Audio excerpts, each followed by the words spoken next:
How are you? God bless it. Simon, Victor, Milioma.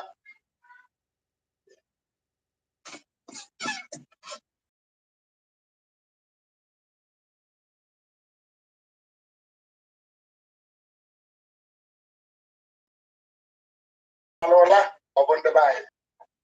Abolashi. Donatus. Dagunume.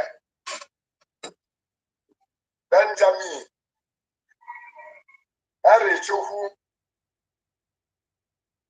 Chuhu Denibo. Christianani. Vicent. Uzokwe. Good morning. I don't mind.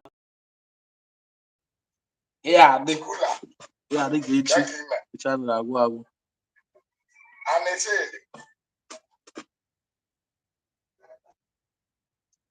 Atochola.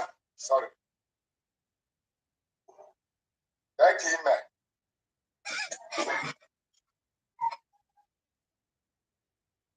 Organization. Adalago.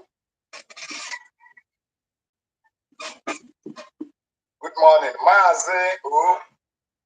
Chinwe. Eduche. Henry. Chokode. Kadane Makwa. Kan Mukunume.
Welcome to the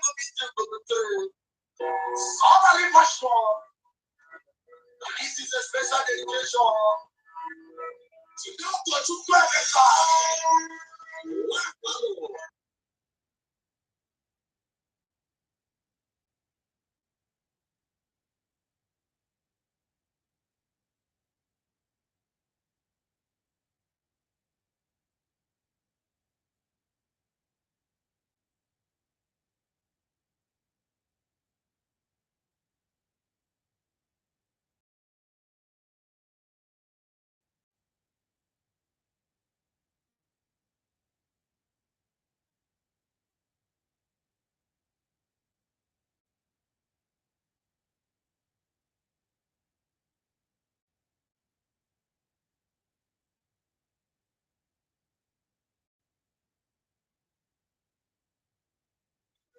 Ladies and gentlemen, are you ready for this fight tonight?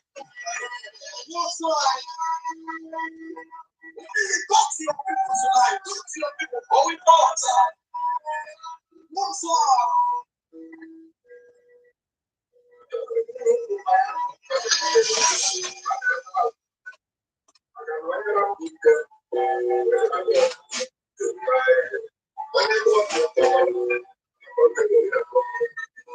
As they are following up, because please share this video, please.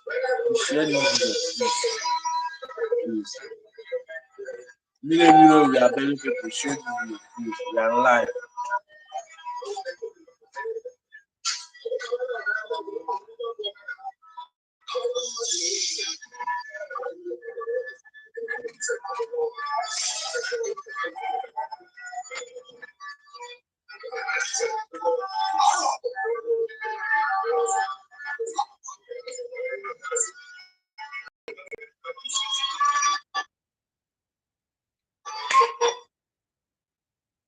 I'm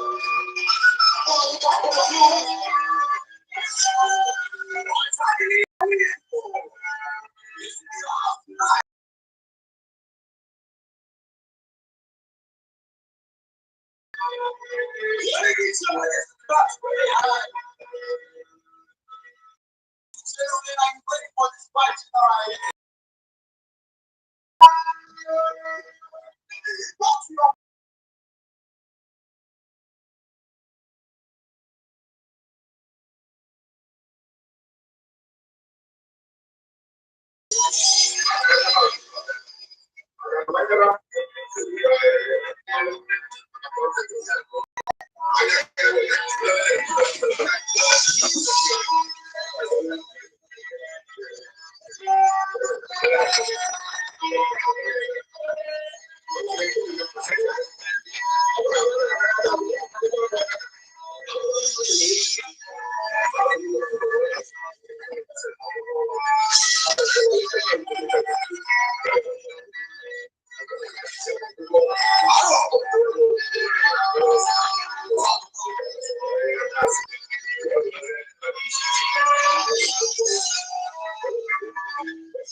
After the program, we share of my page. Asna Diego Adigo na kasi phone na audio mark. So we share I just later. Ivana avoiba go de anime kanunu asma ga igbapio so na ga adiro. Na ta no aba di eke.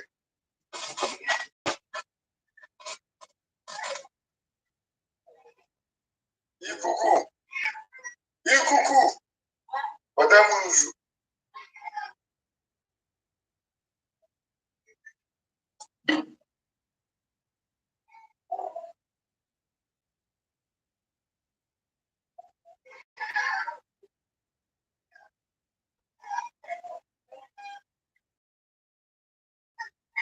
ejimunzu we na abokuchukwu na aboku ndị enu na ndị a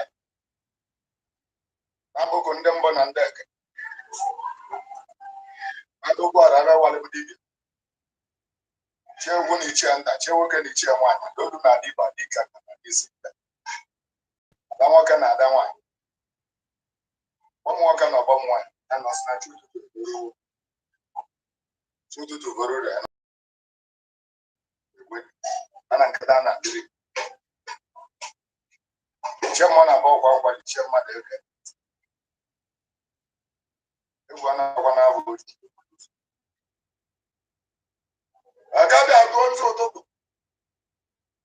ụtụtụ akabi atụ nzu eyi akabi atụ nzu Dada aka bịa tụọ nzu.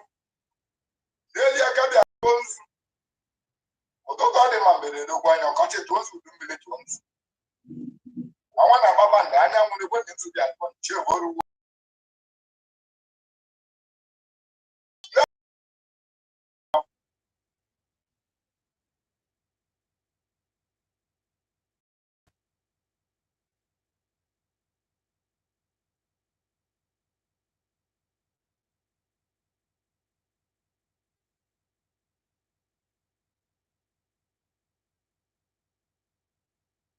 Mata na ọzọ bịa baa n'ugo nzu na ọ bụ nzu ka Chukwu na-abụbụ o ji abụ eze.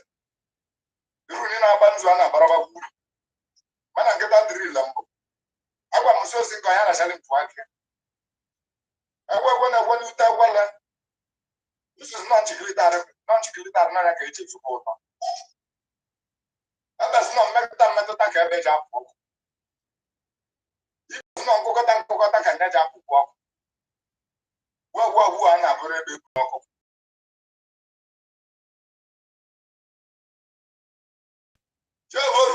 Chevoruwo, elu chevoruwo ndị a na cheburu bata ma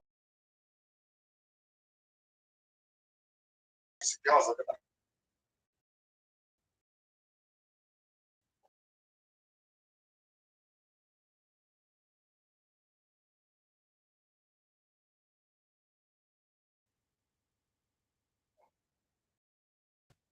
Asị m n'ụtụtụ taa anyị ma ala anyị eketa anyị ketala anyị ebe ọma.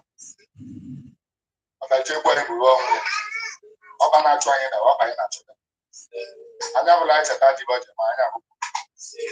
Ewu m si na ata anụ enwe a.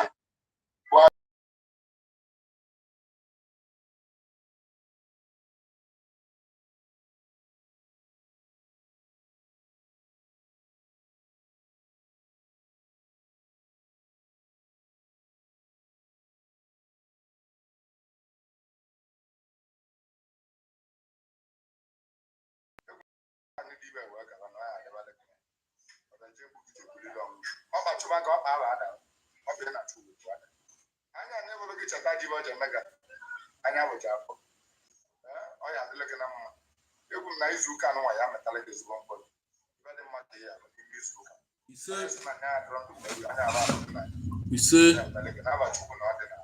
ise ụtọ ka ọ dị mmiri emiru nkenekwa biko ndị nọ na TikTok ime wedu na excuse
ebe ọ bụla ị nọ na mgbe na-esonye m maala anyanwụ ebe ọ bụla ị nọ na mgbe esonye m ana m ekele gị ekele pụrụ iche ndị nọ na my page ekele dịrị unu niile ise ndị nọ ekene dịrị unu niile ise ndị nọ na TikTok ekene dịrị unu niile ndị nọkwasị na YouTube ekene dịrị unu niile biko achọrọ m ka unu share message ya share this message as you are joining me now. As you are joining me now, share this message.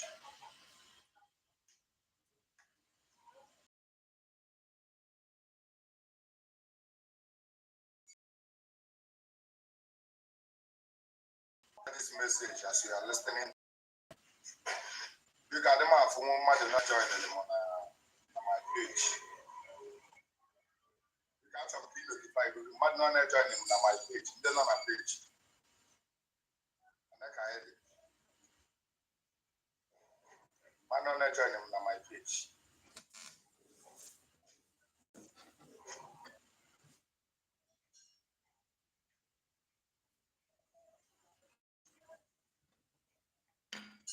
That's a all.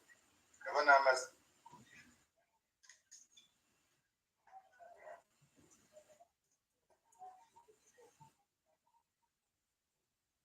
because you have a message here. Network and so comfortable.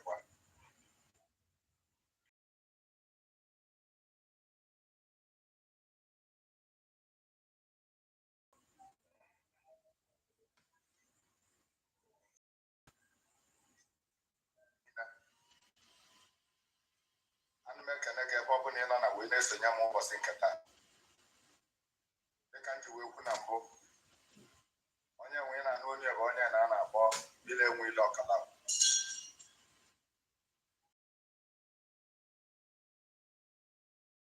Yeah, job not that they are even mother way on yours.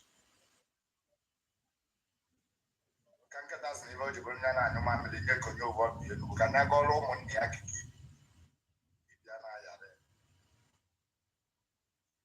I can tell what an onion will go million wheel. And American again,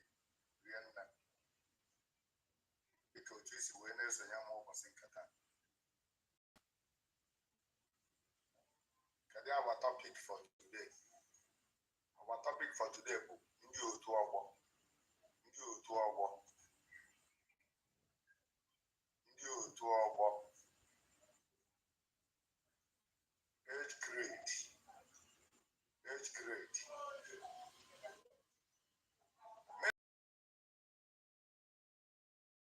On their age grade. I'm part of the bag at the best.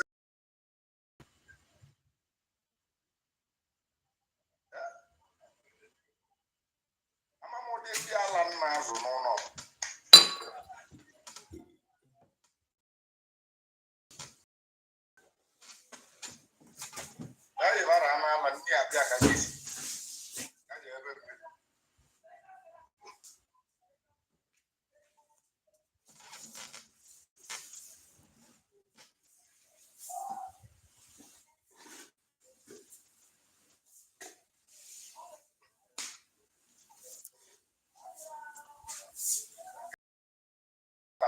Age grade. You were when you know, I'm now for the complaint about the button and my background. You were when you and the moment by your relief, you may feel that comfortable. There will be so many people. There will be so many people who are not one either. I like it. They did not live out back inside now.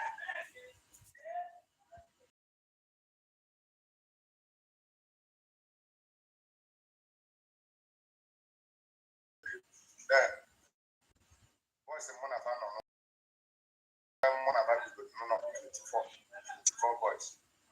So if you come and get better man, didn't look.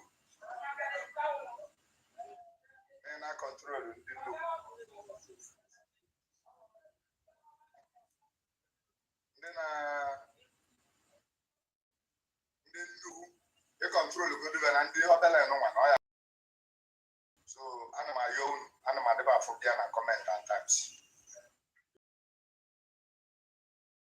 And I will Balatan down. I will have Balatan easy.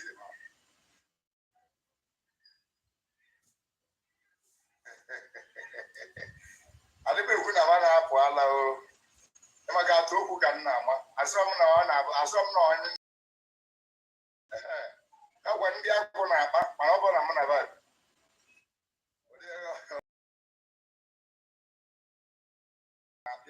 They are going to buy it. No, but couldn't have a good background.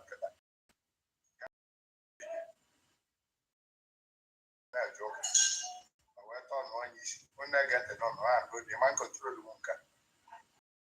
He's a Bazavi. No, Alana Baby, Alana Baby, Alarm. Alarm.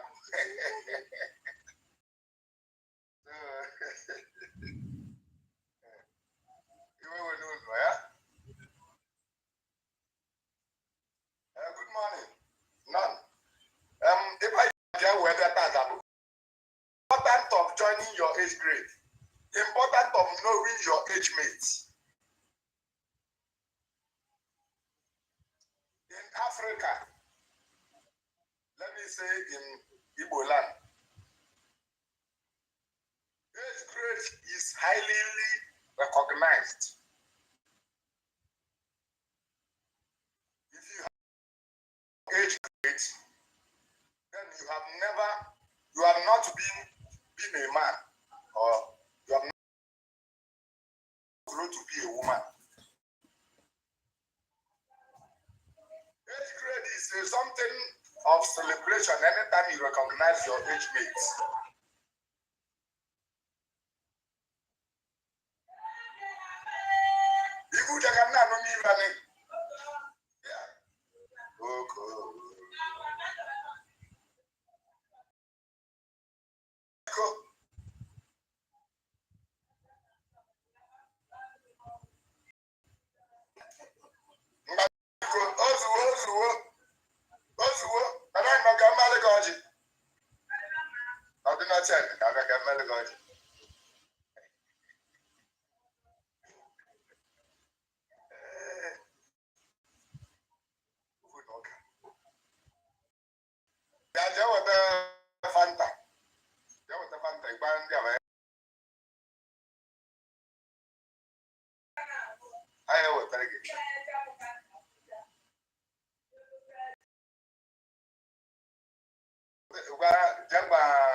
It's not a good day. I'm going to go with a good day.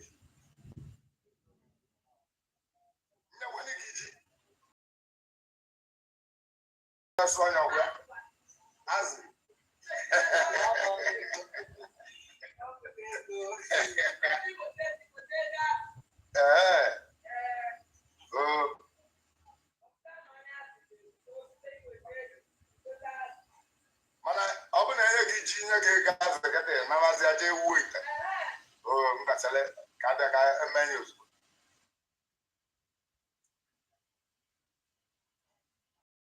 important of recognizing your age mates, your age grade.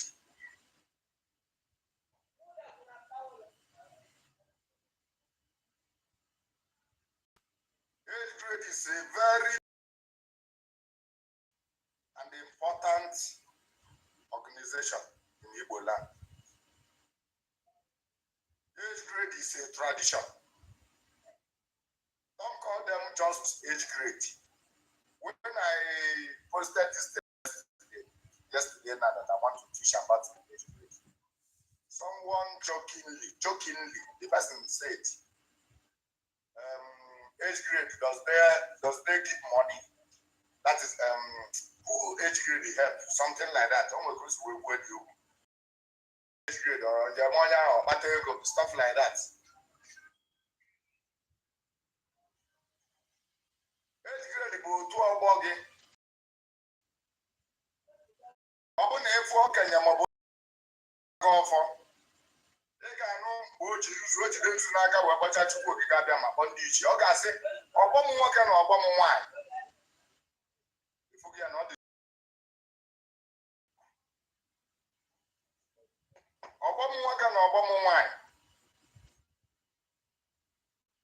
That is a spiritual language.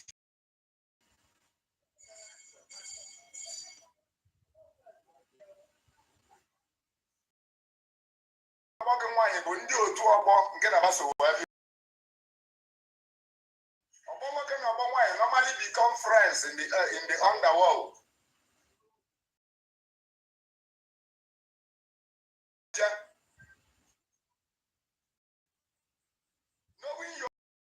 Knowing living or one the people you came this life together with.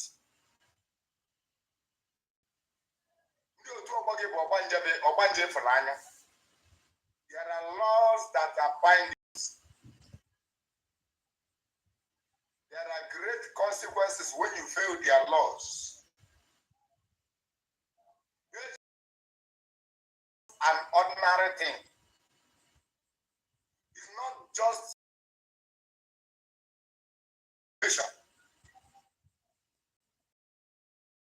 share this program because I want somebody to learn. So many people is underrating them, overlooking them, not respecting them, but that will be a very bad thing. You are going to receive the punishment when you join your ancestors of violating the laws of age grade. You will overhear your grandmother saying when you go to the village, actually meeting in your one. On your one, do you know what it means?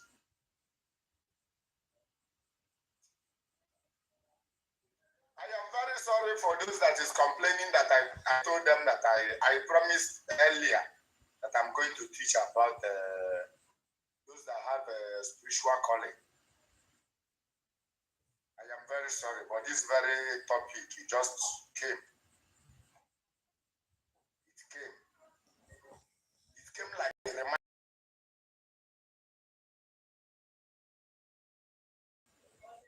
This topic that I'm treating today is like a reminder.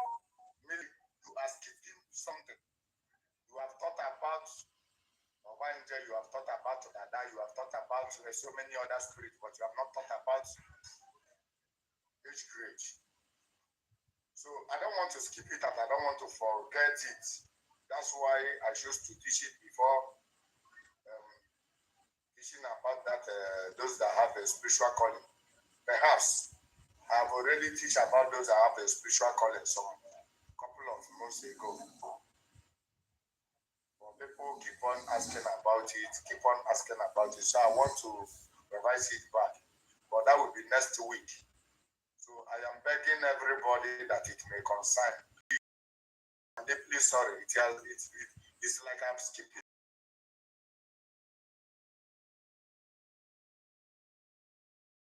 Okay.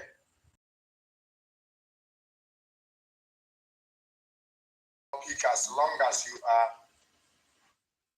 an Igbo blood, as long as you are from Igbo land, this topic touches you. Age grade. On their age grade. When you go to the village, you call them common village meeting. It's beyond your imagination. I want to remind you. Age grade is beyond your understanding. Age grade is not as we take it now. Because then, back in the days, our people, that's why in our locality, in our local villages, they are the people in a barrier now. When you pass all the age grade, the last age grade is in a barrier, and I know in every Igbo land is in this year. There are age grade people that they call there are people that they call Obak and age grade. There are those that they call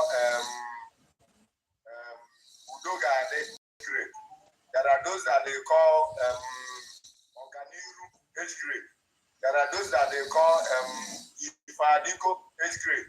There are those that they call and so on and so forth. If you are a born Igbo person and you have not joined your age grade in the village, I am sorry for you. There are some spiritual values that you may be missing, and there will be consequences when you will die. Ya bọọlụ nọ mụ ihe ka ọ satụrụ iwu dara ọ na-amaka mme program ọrụ nwana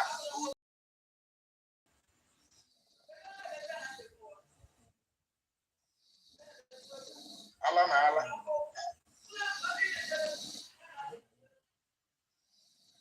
nwedozi apụ ọ bụrụ ịtapụ tatarịwa nkiri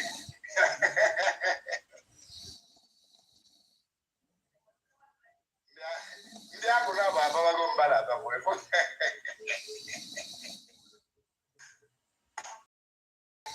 nwedozie ozugbo rabịa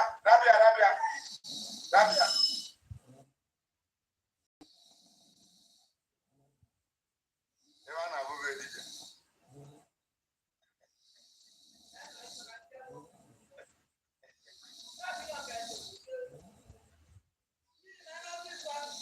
ka mbịa kedu onye nọrọ ụlọ di ya nọrọ ya bịa Chineke bịa weta fanta ka enye unu Chinasa bịa weta fanta ka enye unu n'ọjị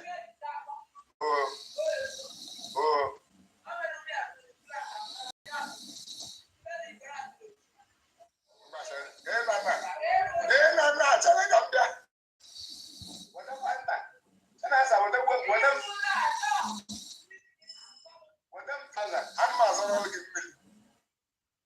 ana m azọrọ gị mmiri ugwuoru mmiri ibude mmiri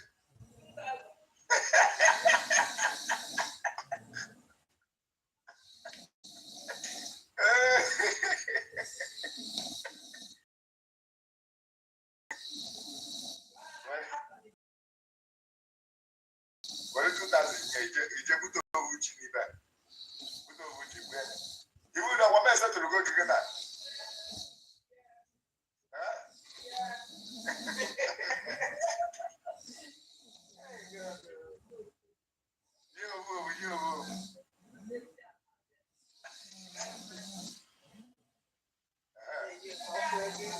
buteli echi ka ọ na onye kwughị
Before I late.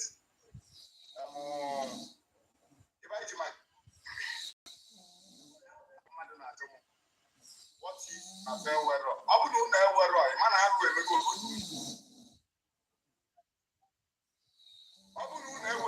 but if you don't have age grade, your village people don't grade anymore, then know that the worst has happened in your village. There is no village in Igbo land that doesn't even Awaibo, they practice it. If you know that you don't have it, know it that something bad. That is a very terrible thing to your village. You must recognize your age grade. You have to join your age grade when you are up to. And now, on the Enugu stage, on my part of Enugu now, we are Iwawa.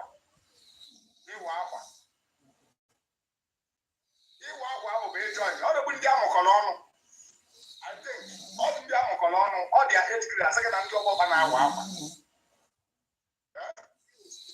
All the ones Imo State in our Wawa. I am a people call Gaina. But I not to call you, get your call room of people call on the Gaina. Important. Did you know you have not partake on that? Did you know you have not do the initiation of people call? You are barely something that is going to affect you.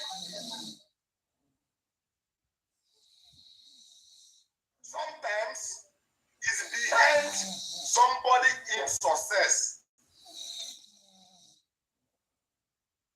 Sometimes it makes somebody to grow and fall.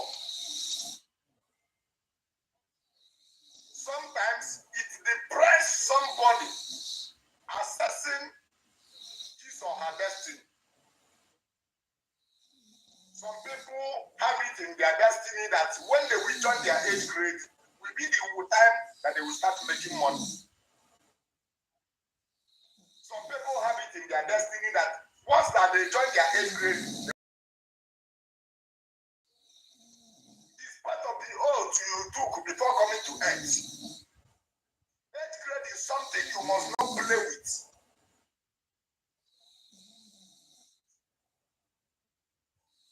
Don't ever overlook your age grade people.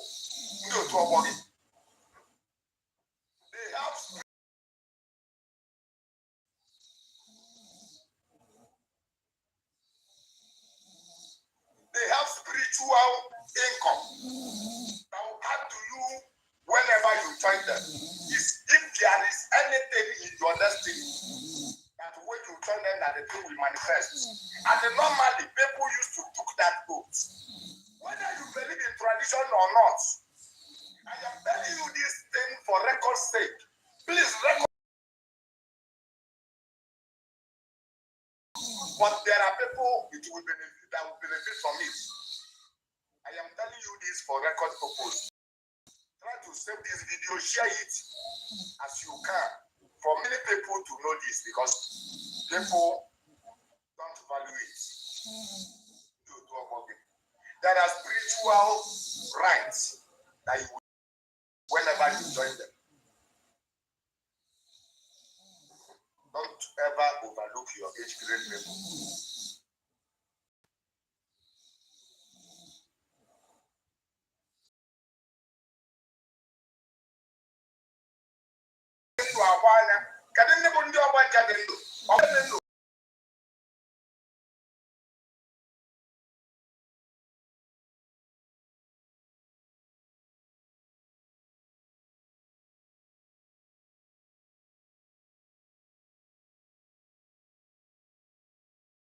Doing the burial of their mother, they started seeing their mother in the dream. Their mother is being. There are two important people.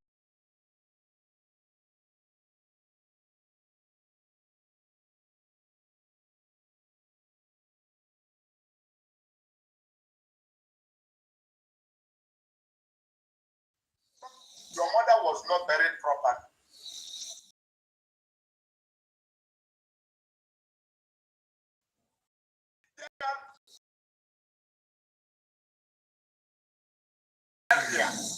Whether you believe just people fail to come, then your mother was not buried.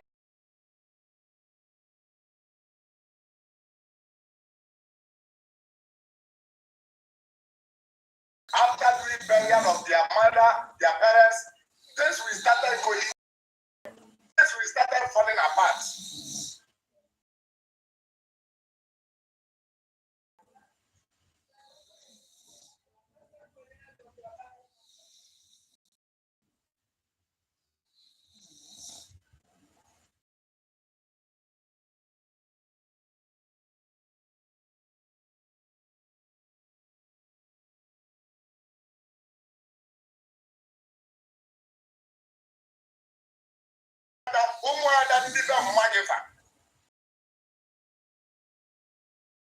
It's a problem. The spiritual group.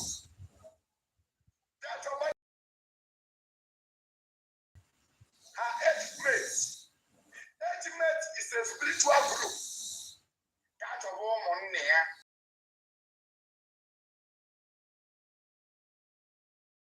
That must attend your mother's burial. If you like, you don't attend. But these three group must to come to your mother's burial. If they fail to come, then know it that you did not bury your mother. Share this program.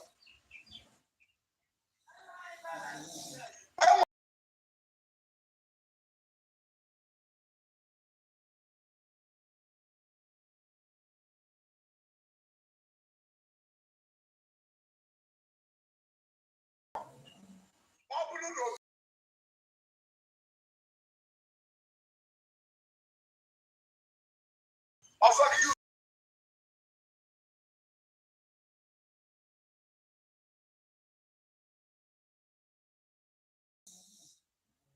on Monday happy in the spiritual realm.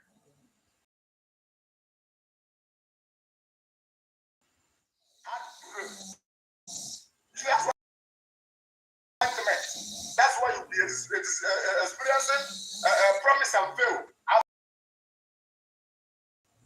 Because you fail to do it properly.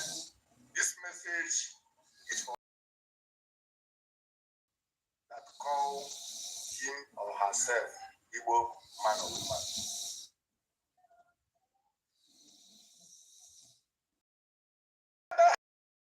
More that your father is in Christianity, make sure you call these three groups.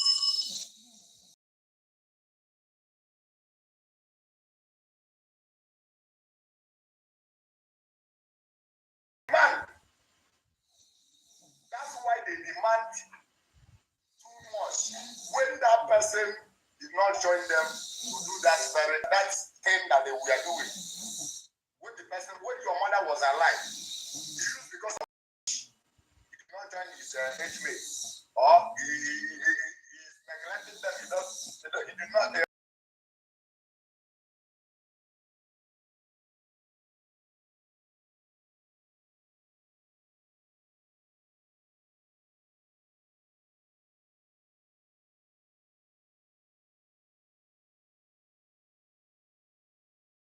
tell you.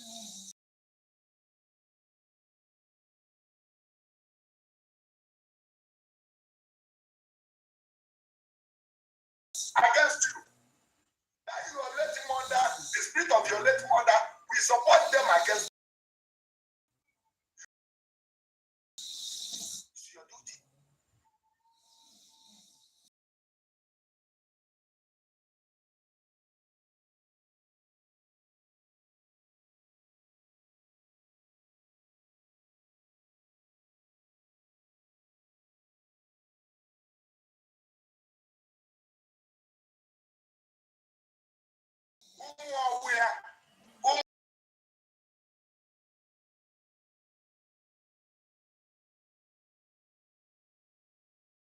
Magic, go and look for them. Upon the man about will ego, after that,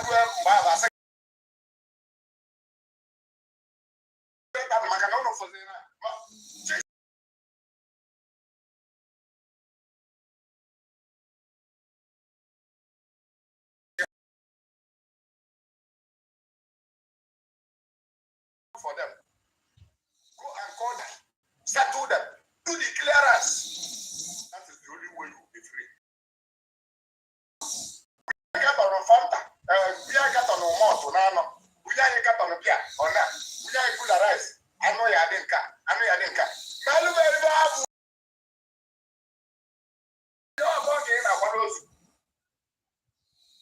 Those are the people you are doing the burial for. You did not bury your late parents. Your late mother's spirit will never be happy. No matter amount of money you wasted, that you buy, you bought to.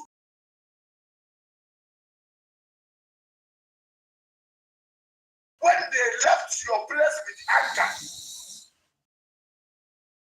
spirit, your late mother or your late angry with your family.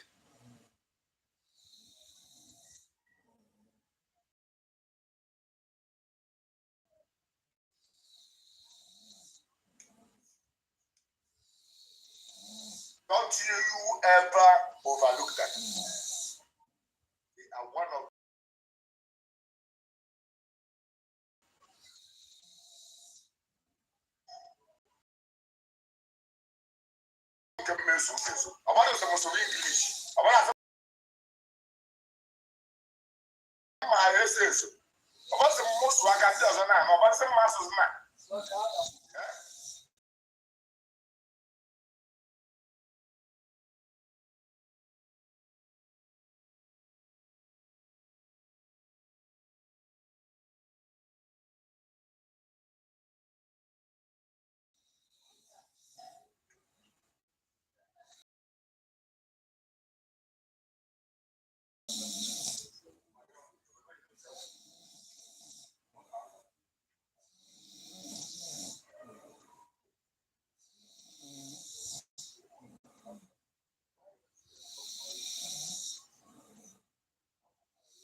you are missing something. There is something you are missing. There are spiritual rights you're supposed to get. Go back to your village and join your age grade.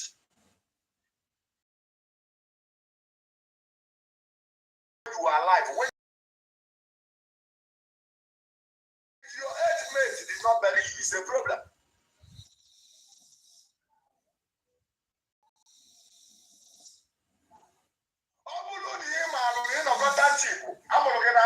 Since I'm looking at Abuja,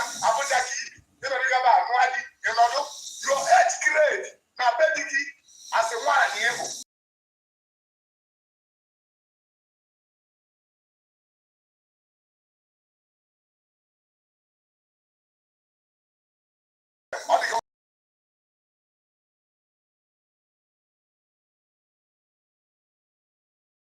gwara idea ọ dị ka ụmụ nwaanyị na-emebe di ga na-emekwuga nna ha ọsọsọ be di gaba na-eme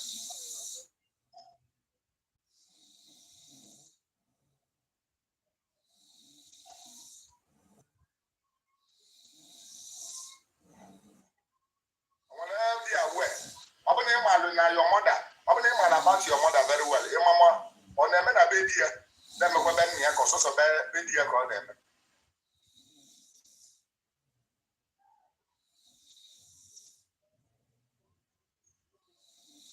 okay 2 places okay very well now I want you guys to learn this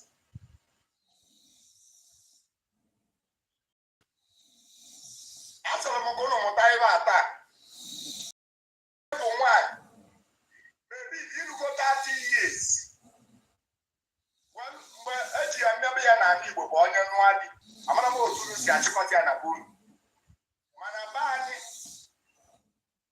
nkịta ịmago ọfọdụ eji ba anụbere obi ka m gwazie anya ka nchọsụ teji anya ọ bụ na irugo 30 years jedebe aba na ụmụ iru gị na be nna gị ma ị bụrụ nwaanyị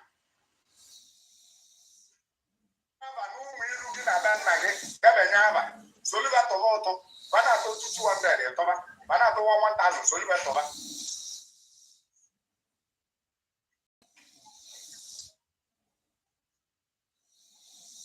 onye ebuchi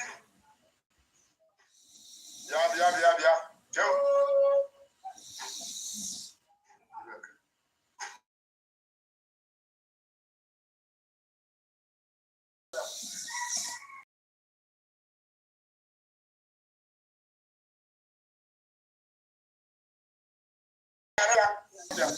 whatever hundred yeah.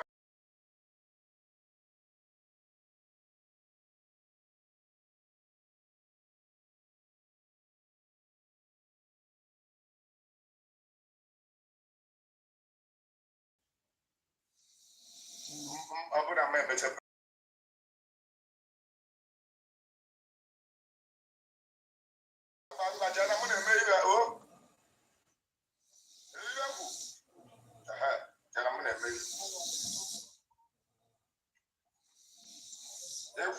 Every the manual.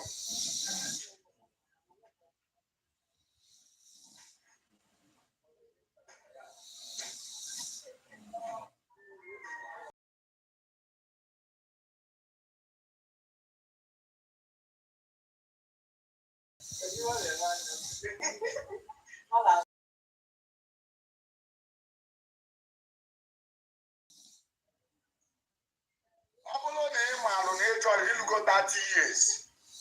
Jagija join ya ndị otu ọgbọ gị. Ọ bụ na ị masị ya enugo di. Chachara ndị ọgbọ gị na be nna gị. Debele aba. Chọba ndị ọgbọ gị na be di gị. Debele aba. Na-ejere meeting. Mbọsị ọ bụ na ị na-ejere meeting, ọ nwere ego a na-akwụ. Then e nwere monthly dues. Ọ bụgodị na ị nọrọ na village. Ị nọdụgoro obodo oyibo. Gwa nne di gị ka ọ debere gị aba. Nne di gị na-edebere gị aba na ndị otu ọgbọ gị na be di gị na-edebekwere gị aba na ndị otu ọgbọ gị na be nna gị bụ nna otu ọbụla a na-atụ ebe ahụ na-ese ndị ya ka a na-atụrụ gị ya maka mbọsị ị ga-anwụ ị ga-emekwa clearance ọ data 200,000 ị ga-akwụ ya and ọ bụla ma gwara gị is a problem, a very big problem.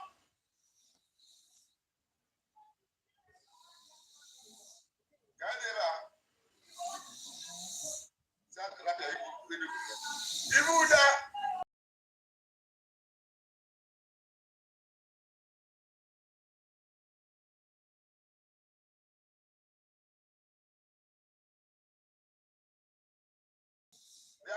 biaga mbage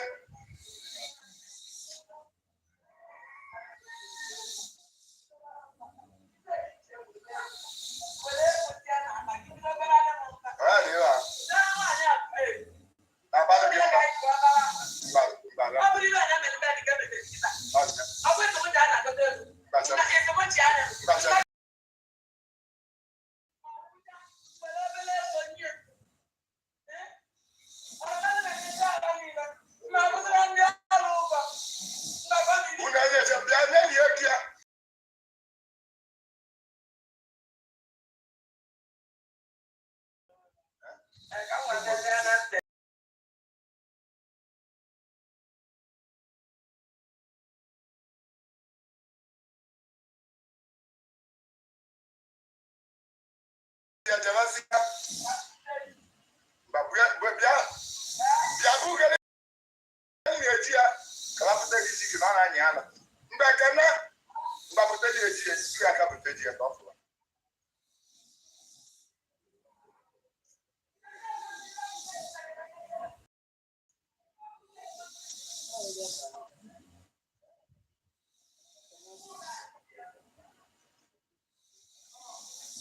dan oya ka mgbazi aka iwu dị na ya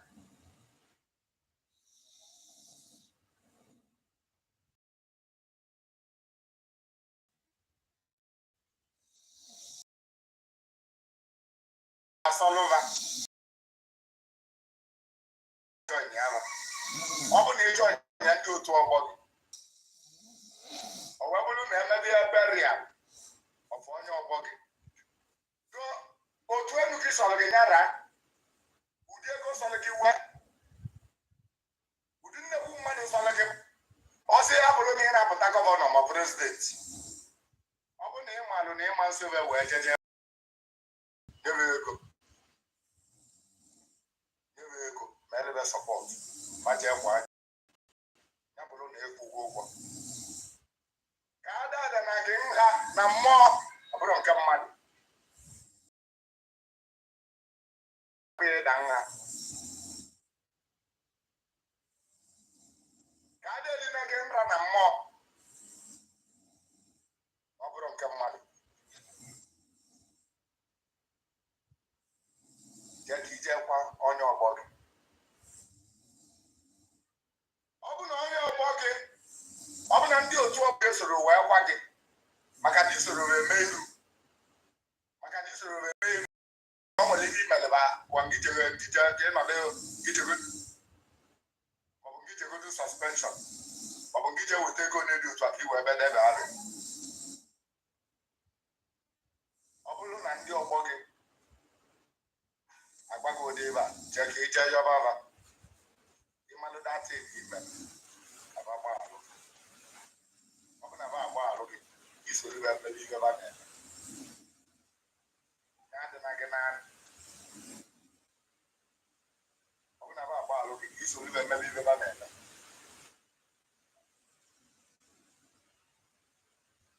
maka na ọ bụrụ na ị nwụrụ iwu bụ na ba ga-abịa ịkwa gị ọ bụ na ba agwa gị ọ bụ na ba bịara ọkwa gị ịma na akwara gị akwa na the other side ịma nketa ọgụ ọ bụ na ndị ọgbọ ga-abịara ọbịa akwa gị ịma na tọg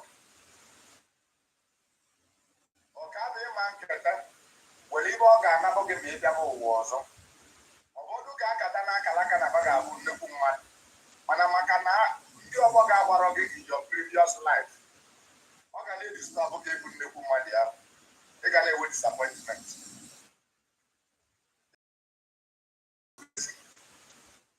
ị ga na-experience walking like elephant and eating like ant ị ga na-experience elekata ịda ibe ị na-eme ga na-ayasa ayasa ị ga na-experience ndị mmadụ ịkpọ gị asị ị ga na-experience so many bad luck so many bad things ga na-eme gị ọ bụ na otu ọgbọ ga-agbara gị wee bịa ụwa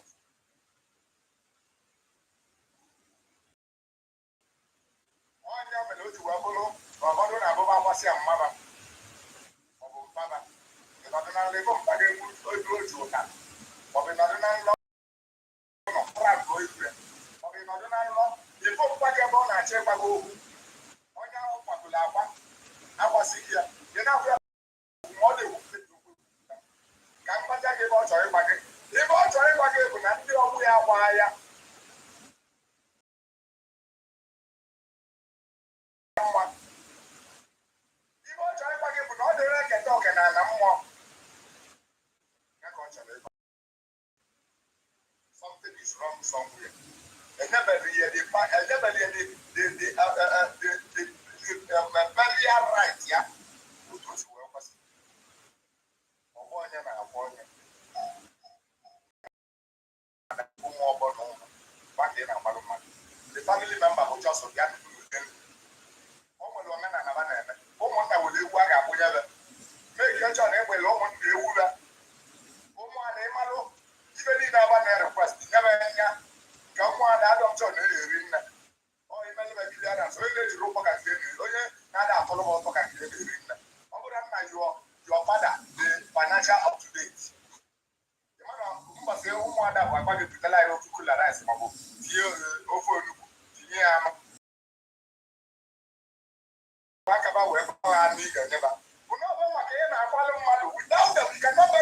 asị so ebughị ezi ga-anyara so ịfọdụ ya na wicked villagers ụmụnna gị ọ bụla eji maka ụmụnna gị agaghị akpọ ụmụnna maka akwamozu that will affect you in your business tomorrow. It's a very bad thing that will affect your family tomorrow. Don't you ever partake on that. Don't you ever be that.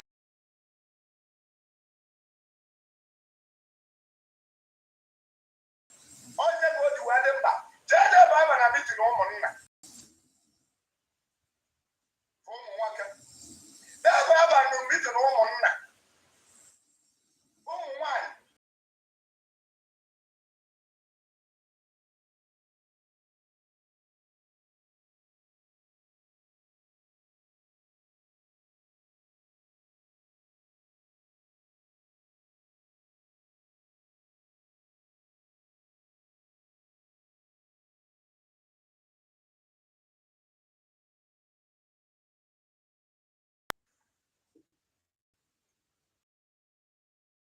ụmụada na tii na bred bụ ada ụmụada ụka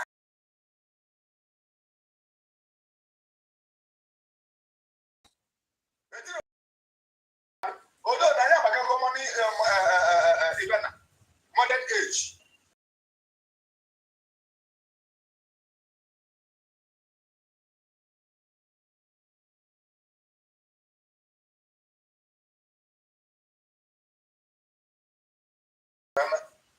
ọbụkwa tii na bred nke kịta anụnwa bụ ọgbara ọfụ ọzọ na-eji igbo kecha isiri ndị obiụta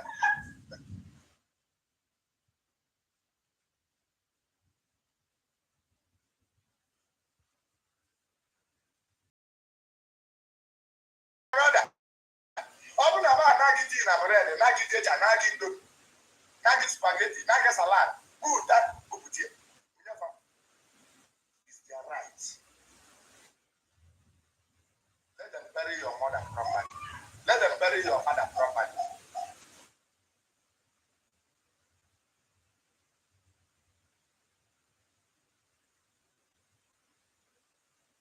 Let them bury your mother, your parents properly. Because if they try to bury your parents, why you are going to bury them again?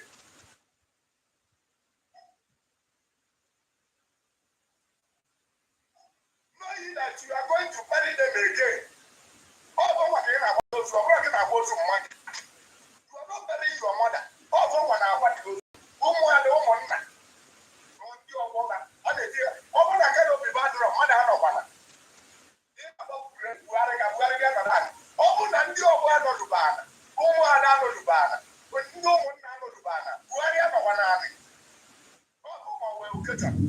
Think of to come and witness.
Those are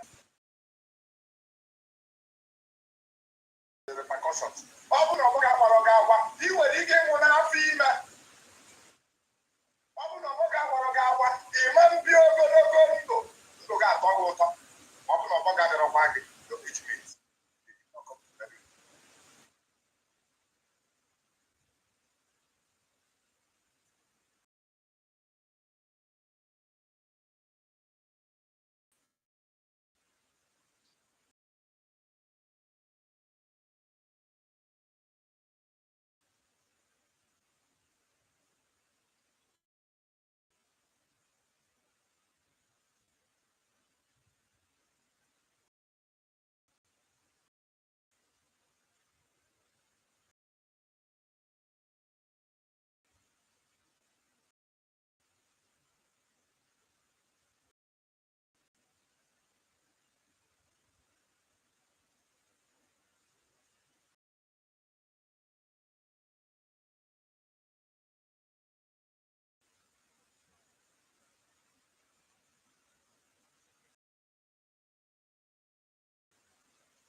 na-achịkọ ọdụ iru n'atọ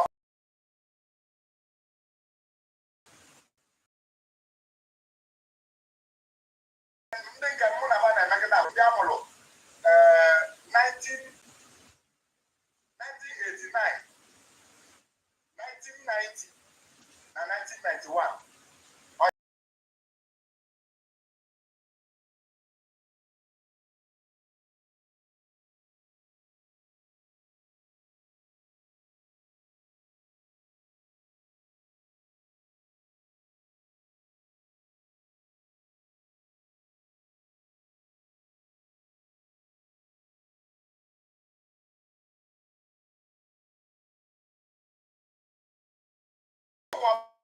ndị a na-ewere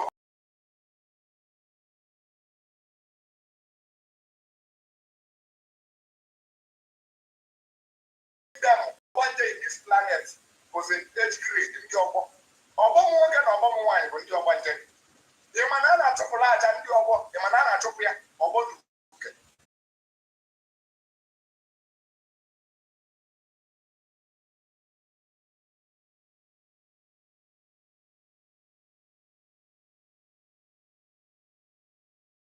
iwe join ya bụ ọsịsọ ndị ọgbọ gị na ụmụada na ndị ọgbọ nje bụ ofu ibe ka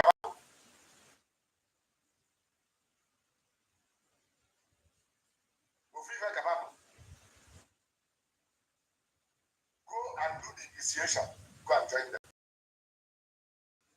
go and do the initiation go and join them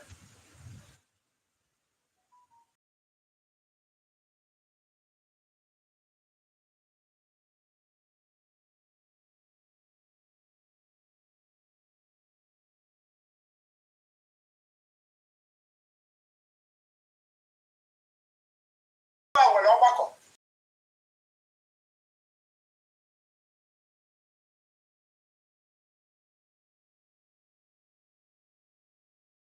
nwa okorobịa na-akpa ike rinne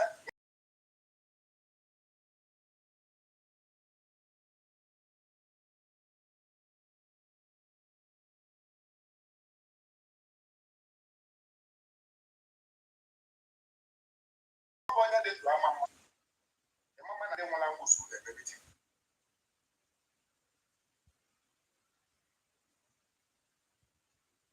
ụmụ ọgbọ gị bajebe mitin solubechebe there are spiritual benefit ije mitin ahụ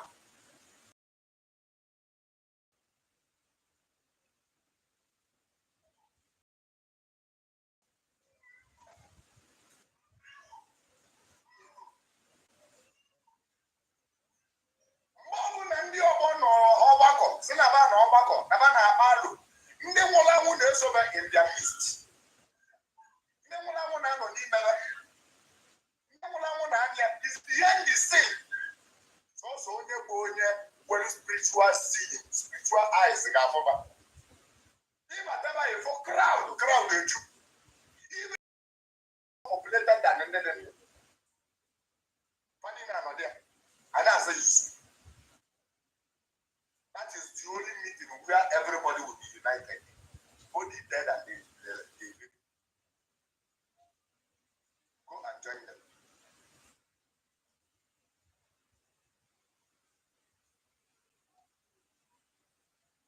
Go and join them in that meeting.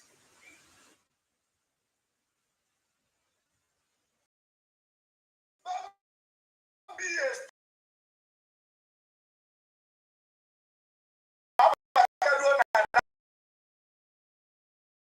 support to say them as well.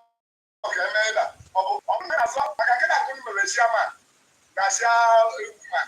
If someone here don't know what and your budget, what it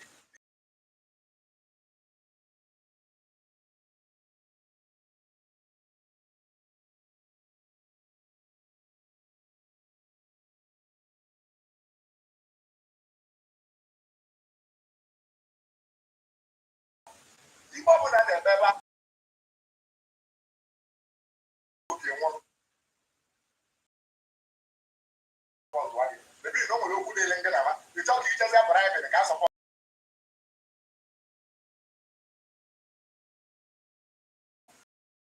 No one will make it so they will show. mana ị ga-ata mma ime nwere ebe ọgaranya na iwere ego maka ebe ga-adaghị ụbịam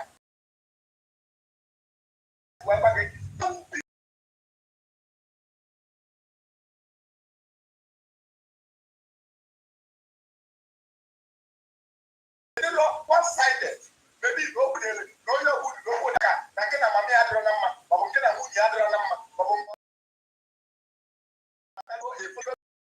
eziokwu abụghị eziokwu n'otu ndị ọgbụ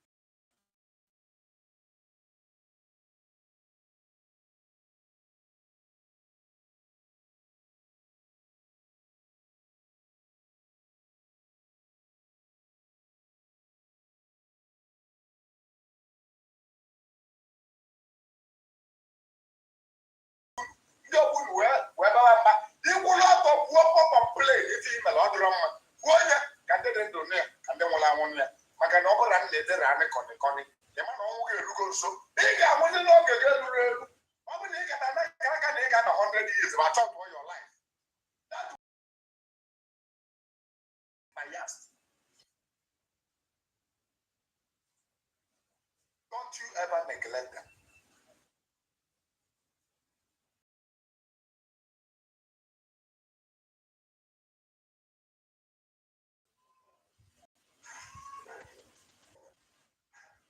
Don't you ever neglect them. Otu ọgbọ niile na-ayọkọ ọnụ ana ịma na ọgbọ onye nwụrụ ọchachali ya onye ọgbọ gị nwụrụ ọ gachalụ gị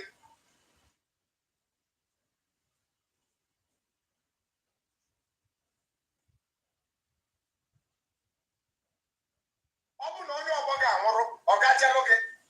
Now let me tell you one thing. Ịma na ọgbọ adịghị ọgbọ ibie. Let me tell you, ị ga-eje ahụ ya but they cannot put them in the grave. Maka gịnị? Ọ ga-eme some people are joining ọsịsọ maka na ọ ga-alike ka ba ọsịsọ naba. Ihe ọ ga na-emete bụ ọkọzụbarị ka ọgbọ ya bụ ọgbọ nke adị. Ọkọzụbarị gị many problem ka iwe ike join ya bụ ọsịsọ. Unu wee naba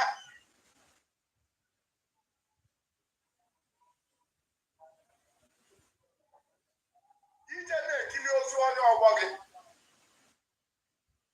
ma ọ bụrụ na ị chọrọ asịkwa gị na ọ dị against tradition igbo nke ukwu asịkwa gị na ikiri ebe ọ nwere anya ibe ome mana ibe nna agba gị bụ na ọ kwesịrị ekwesị ije kiribe ozu onye ọgbọ gị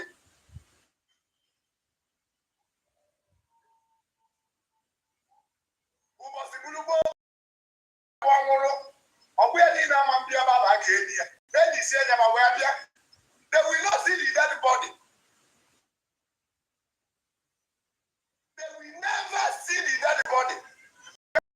Ka ọ join ya ba ka ọ join ya ka ma wee n'ọsịsọ ị batago n'ụwa na-agba gị na ụgbọ fọrọ mmadụ 10 and ị mara mmadụ 10 na ikwudebe n'ụwa asịrị na ụgbọ anụnwa juru ya nkịta na anachi ya azụ bịakwa ụwa ọzọ na ụgbọ anụnwa fọrọ mmadụ 10 just can you go again just the way you will understand. Let's assume in Namona get an John. I read almost I watch at our boss. Chat over. Okay, I chat over. When I John is chat box, I John is but I will do the boss one. What about I will run a child over the less here? Malama no to body that listen when they come here. Oh, when they do the some people come on the escort one. On the new one, even I want to was I did work. Yeah, when they want one word go our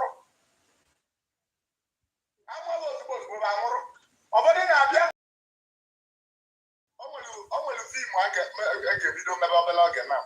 Team I can call one a little about this or one. I call one in the acting. Who do this what you're going to take place.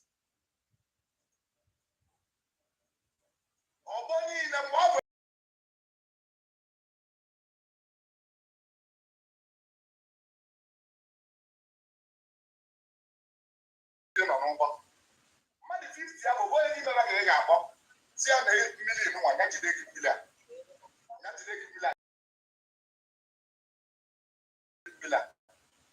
ya debe gị n'ụzọ gbalị tọ ka ị bịa welie onye debe gị na arụsị na ọfịa ị bịa welie onye gị you claim those onye bụ na ị gwara aba asị gị jee chụọ aja na mmiri maọbụ na ị nọ na nlekọ nwoke ebe ị na-egwu aja na mmiri jee chụọ aja na o nwere ike isi gwupụta gị by soso taa ma data mere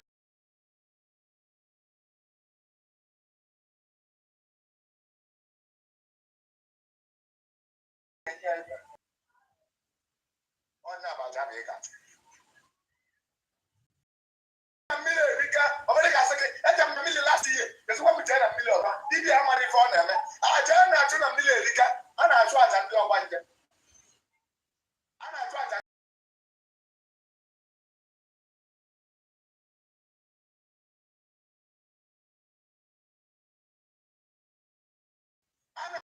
ebuka odere ibu anya ji wee bịa wee nedoro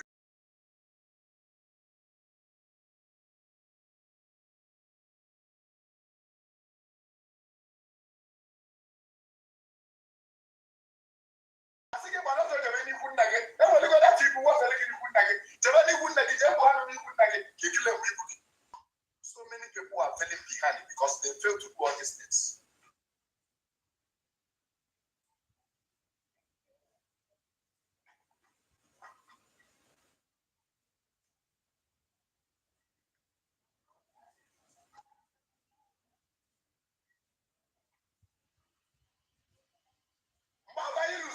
onye ọbụla wee resịa ndị nọ n'ụgbọ anọdụ anyị wee jeje gobe ile iwe nọkata iwe nata ịnatago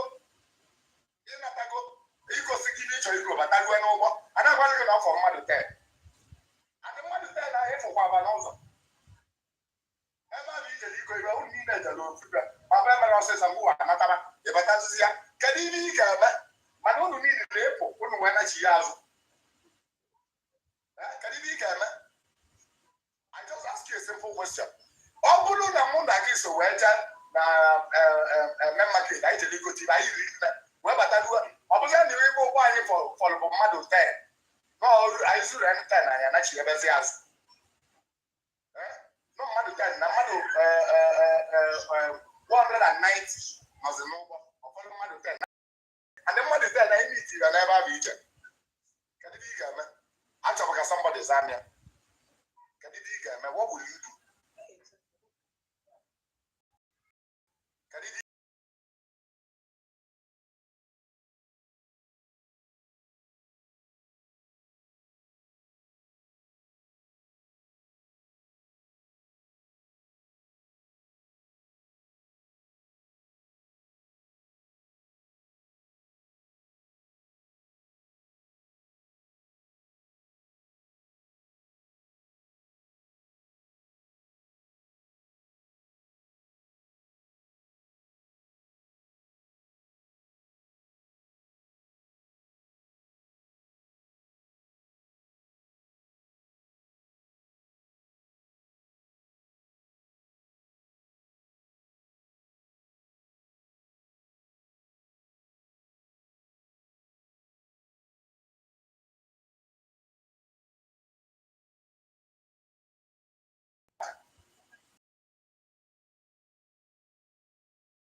onye bụ mgbe ọ bụ oge abụọ nọ na-afọ ndị nwụrụ anwụ sọsọ ndị nwụrụ anwụ ka ya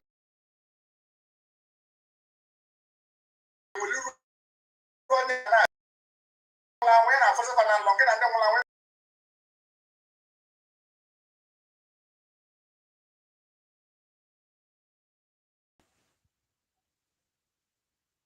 onye bụ mgbe ọ bụ oge abụọ ịnọkọta ebe ọnwa ga-ebu nnukwu ụgwọ ma ọ bụ ife onye na-achọghị ịba ụgwọ ịbakwana ịba ụgwọ ahụ enaba ọ na-arịma ndị dibịa abaghị ụgwọ they must look for you. They must look for you. They must find any means to call you. If you got your back, bachelor, if I need to belong.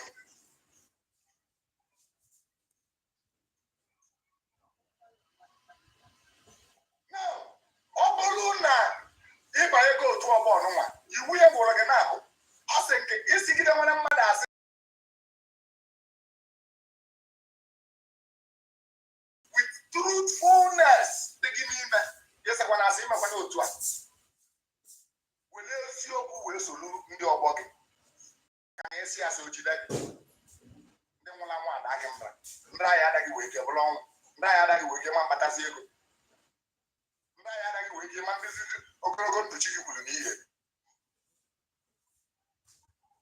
ma konkludu ebe ọ bụ na onye anụnwa ọ lụrụ ụdị alụlụ a na ya chọọ n'ezi anyị ya natawa na o nwere ibe ọ nọ n'ụwa bụ eme ya natawa ote ihe ezi ka ị ga-anọ gaghị anachighata azụ mgbe egwu gị esi onye stam 10 years time accident egbu onye ahụ 10 years time mana tupu alụsị egbu ege na onye eje na otu ọgbọ gị onye mere alụsị ji ete gị taa alụsị gbatụrụsa bụ chichi gị ọ gbatụrụ otu ndị ọgbọ ewee change your destiny wee nwere ịma n'osisi alụsị ya eje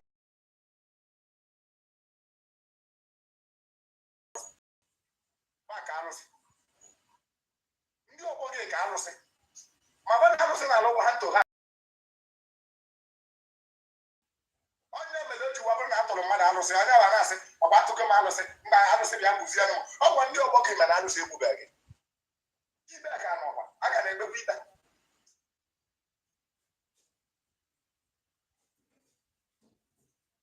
ka ajọ ya ba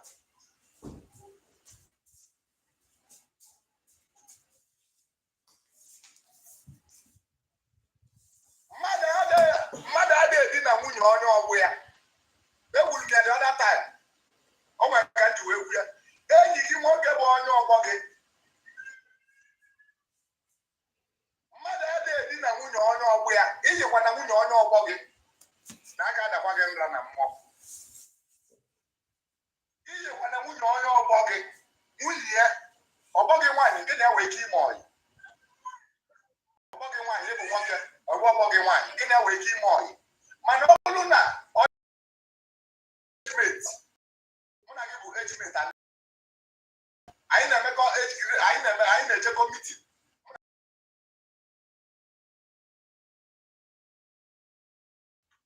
ndị na nwunye onye ọgbọ gị the penalty bụ death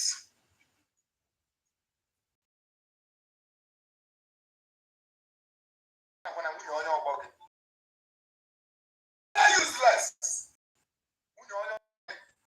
onye your age grade onye your age mate no matter the seduction resist no matter the temptation resist yanya nwunye onye ọgbọ gị nwunye onye ụmụnna gị ọ dị very deadly some people ga-asị gị na nke onye ọgbọ adịrị ya na onye ọgbọ ga-abụrụ onye ụmụnna gị na nke dị adịrọ related na ba bụ ndị ama nke ọzọ avoid ya nwunye onye ọgbọ gị maka ndị so na-eme mitin ka ndị wee na-agba gị avoid ya nwunye onye ọgbọ gị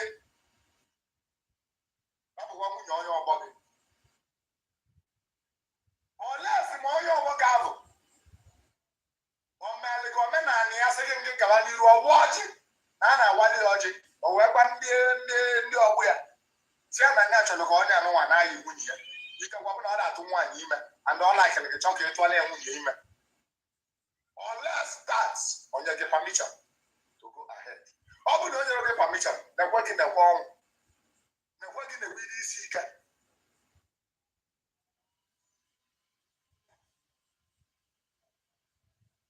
ọ bụ na visitors achọtasị anyị ewesị gị na ndị ọgbọ gị bịalụ na ndị ọgbọ gị bịalụ ma gị na Buhari nọ biko rapụ Buhari go and tend to ndị ọgbọ gị ọgbọ onye na-afọ onye ọgbọ onye ada ya ọgbọ ya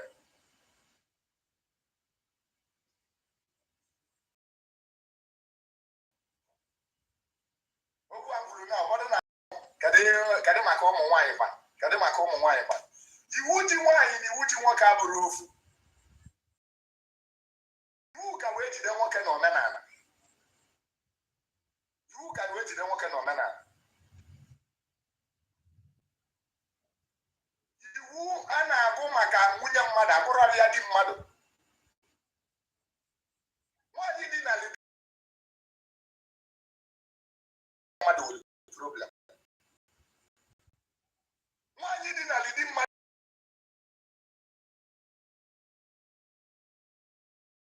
nwaanyị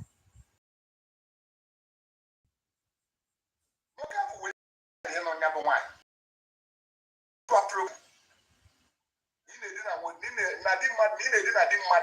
There's no spiritual problem there. But when we give what in a mother, it's a very big problem.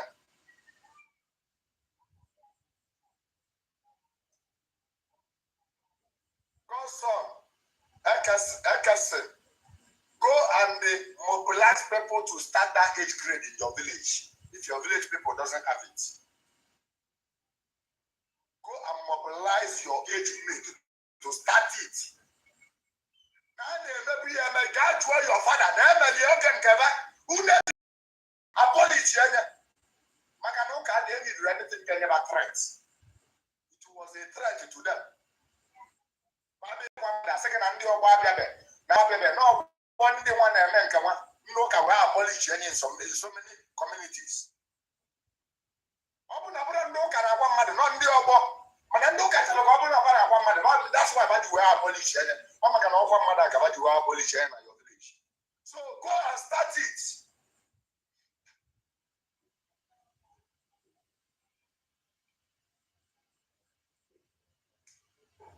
Over there, what of a married woman? Married woman in nature, when nature alanilo, would you go there with a lot? If you get that, only with a Libya no way out. I want the woman and age rewind. Emana wine, you met you at 1 hour say, you want to say, woman, you believe the woman walking on a better. Yamanka, why did you go back? Why did you go back? Is that one go back or what I go here? Or the 1 hour say, I don't see a will, and all my weird time. If I don't see a boy, you lose a word here. I decided to why you're not. Why the highly, the mother of our channel, Lincoln and spiritually. Money, most of 80% of more wine and wine come up. You went to the wine in Omana.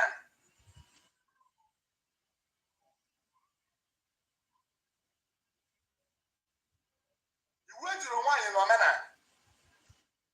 Munya Gina, one you don't get one at Avovia. He is a weapon of it. I'll be able to go see this. I will get. Who see in the sea?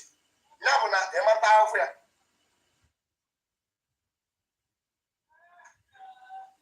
Oh, we are going one you look. You will not see a Chidian on a one you know. What goes on in you? When you get you will get the watching and this year. That is custom and tradition. Okay, they go. Mobile actually live long. On the boomwalker.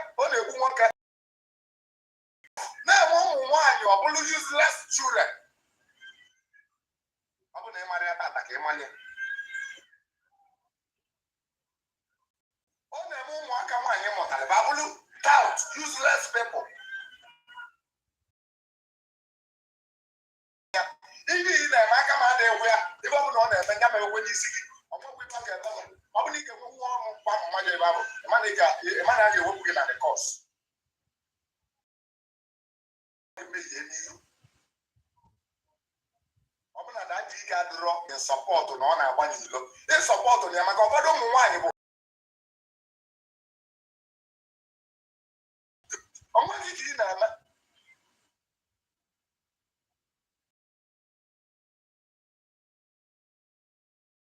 Your mother to cheat. And I'm not to work out.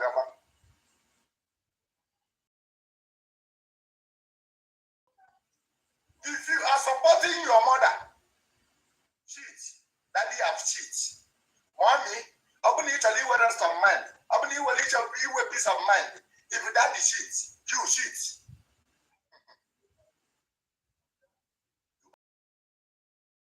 Not to your daddy. Not only to your daddy. Your daddy, the skill from in Mecca with your mother. Skill your mother.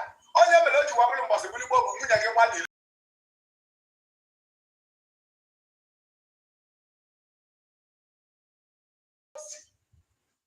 Your father, the skip one.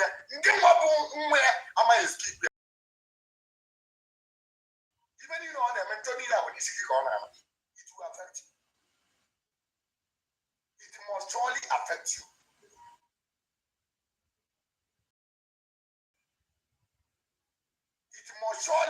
affect you.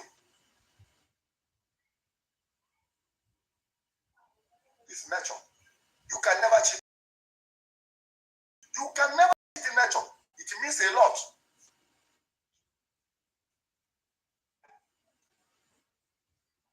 If the man doesn't know about it, for the person to allow you, if the man doesn't know about it, it's not going to affect the man.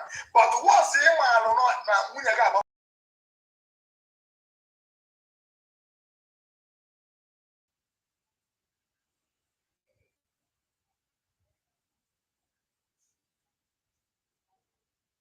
it's a problem.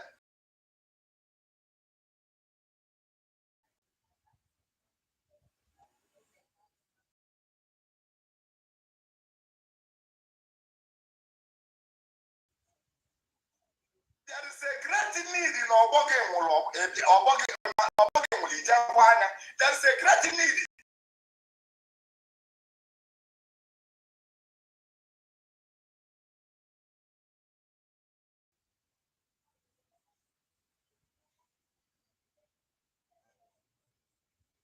There's a great need in Italy, John, yeah.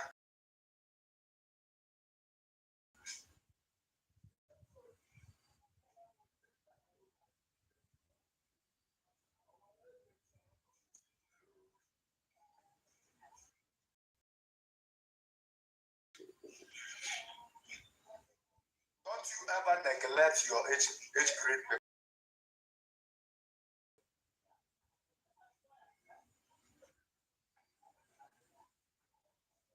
What if I didn't have a girlfriend?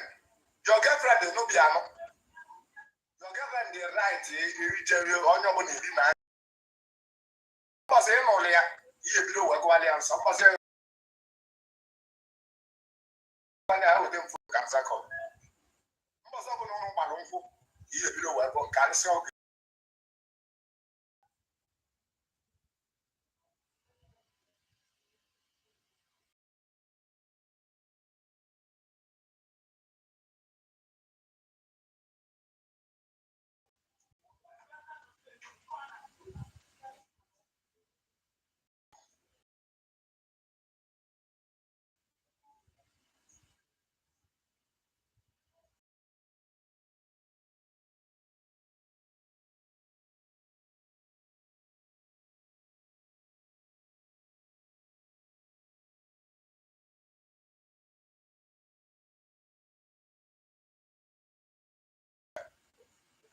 Something I never misunderstand. Oh, but some villages in our home was about to make go wine. Can I buy ever money?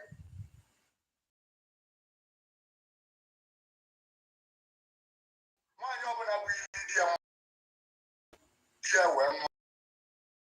That's enough na concrete. What's okay, man? Like our own people. I never that in the money congregation. Baba's man, 1% is back. And then just it. Man, some villages in the Oko, village de Iswafia, village de others. Others in you. All the Kawana Bombas and Mako wine. Kana buy wine and Maya. See how all the Kanyamanabu problem with the woman. Macabamonco. What would I need to have wine? We are Maya. Who did you do? Did you want one Maya? Was a Maya? We are getting. They were going because of a common flash. Because I know camouflage, you just try on the model. Because I know. I would have known Mr. Leka, why I can for was it with the Diki Bangonia? Call out camouflage. Many people now are there. I understand.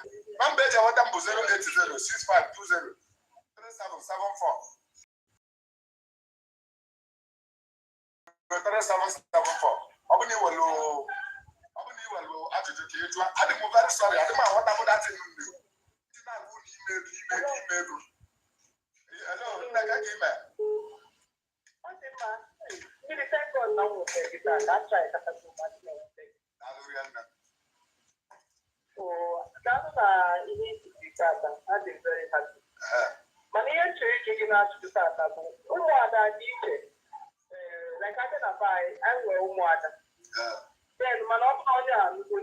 ana akpọzi ụmụ ọgwụ na be anyị ọmaghị ma ndị ọgwụ ụmụ nwaanyị ụmụada dị iche ụmụ ọgwụ dị iche ọ dịpendịrị otu ndị bunu si eme ndị Ọnịcha bụ ụmụ ọgwụ ka ha na-akpọba ọ dịkwa ka Obosi na-agbawa bụ ụmụ ọgwụ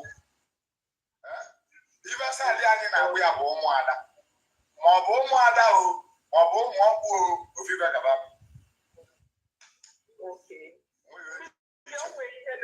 ọnwụ ihe na-enye m nsogbu abịakọtagoa adị m enweta dịka aja n'ihe gbasara ọgwụgwọ ọgụ anụnwa kọl amaka na ọ dị iche n'ihe ibute ite aka ọ bụ na njeje lụba azụ ọ bụ na nje buru dodozie azụ ndozite azụ m ọgba m nwere ike ịpụkwajekwacha ihe mma na-emegosi wee na-ayọkwa ha ka taim wee igwe nkọta maazị m ma ọnọọ kọlụ a na ya chọta ihe m na-eme because ọ bụrụ etu a ka ọ dịrị ọ na-aga ntinye aka n'ihe ọha aga alụ m mana ndị steeti nnọzi nne nke acha ebe acha achalụ next week ka m akụzi maka ibe ige anya ọfụma oke ngwadarụ gị hello ya nna ka eke ime good morning good morning somebody do baba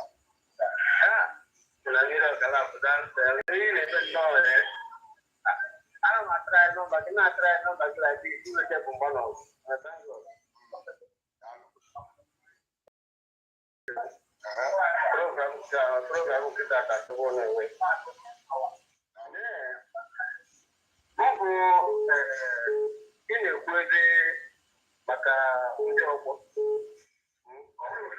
ị na ndị ọgbọ nọ na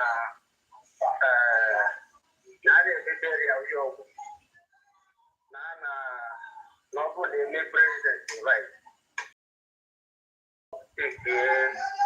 ndị ọgbọ fe before onye ọbụla yes onye ọgbọ ịrọgbatịkwa na onye ọgbọ na ọ dịrị maka onye ọgbọ ya dịrị ya onye ọgbọ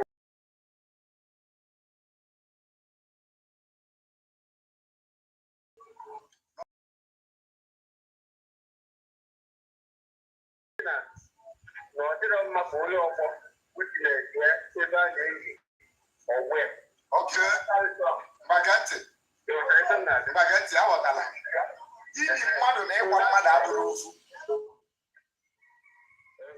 ili mmadụ eri na ịgwa mmadụ agwa bụ two different no matter na English kpọrọ fana bụ together English bụ ebe agbali abụgaria to bury and to do burial mana in Igbo language na anyị na-eni mmadụ na anyị na-agwa mmadụ ọgwụ mana ọ dị different ọgbụ adịrị eje ebe na-eni ọgbụ ya in the olden days you cannot see the dead body of your age mate the reason una those your dead age mate can convince your soul to leave your body.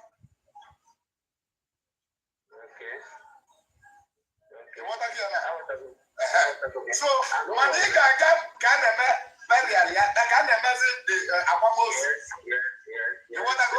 I'm going to go back and I see you before. Una abata na that premise of today.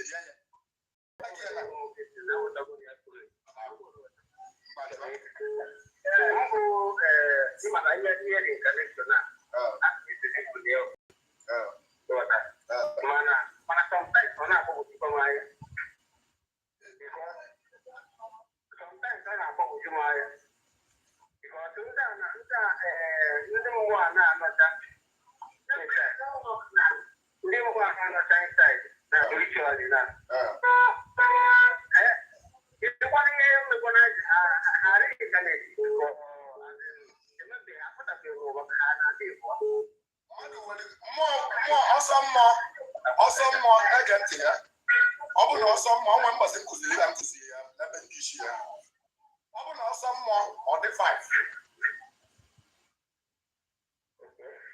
na ihe nnewu your father nwụrụ anwụ maọbụ ọ bụ na your grandfather ka m wee your grandfather nwụgoba your grandfather nwụrụ anwụ ka anọ mmadụ ụwa na unu ọ sị anyị nọ mmadụ 5 ụwa nọ mmadụ 5 ụwa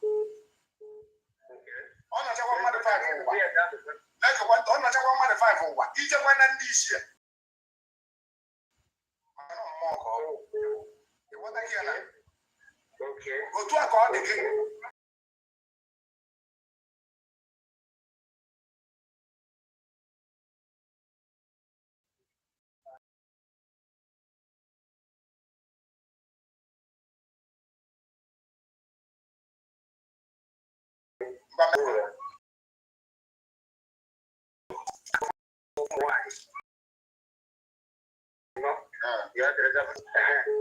So, abịazie ebe isi na ụmụ nwaanyị ga-echekwa emechere ụbịam ma eriwa nwoke ọrịa ụmụaka dị useless.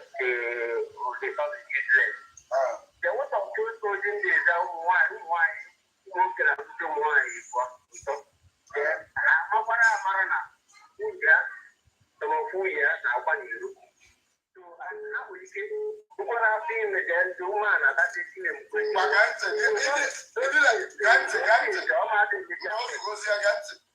ibe gosi bụ na ịdị eso ebe m na program m niile akụzigo m ibe a bifọ o nwere program m melụ one certain time pụtalụ 2 elders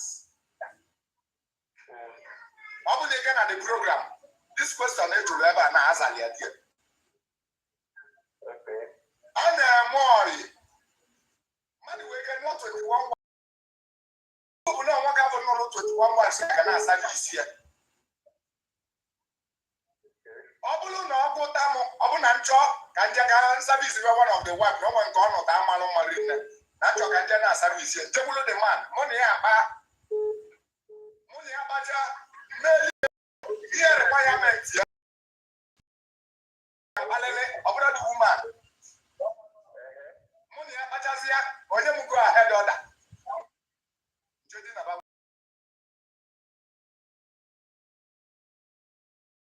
nwa mgbasị nji wee nye example sị na mmadụ na-abụ na vileji anyị bụ igbo adị ya mụ abịagabịa ihe ọmụ sị m tụọlụ ma nwunye mụ bịa ka mụ na nwunye ya yiba ka m tụọ nwunye gị ime ekwuru m ya ọnwa mbọsị mgbu ya nwa onye na-eso ya mụ na program si na mmadụ ofu onye gwa m ka m mụọrịa ụmụ na-abụ onye nke ọzọ sị m ka m bịaka na ya chọrọ ka nya zata abụọ m ka abụọ m dị na biya ọ na-eme ma ọ nwere onye ga-afụ ọ bụ na ọ dị nnukwu mma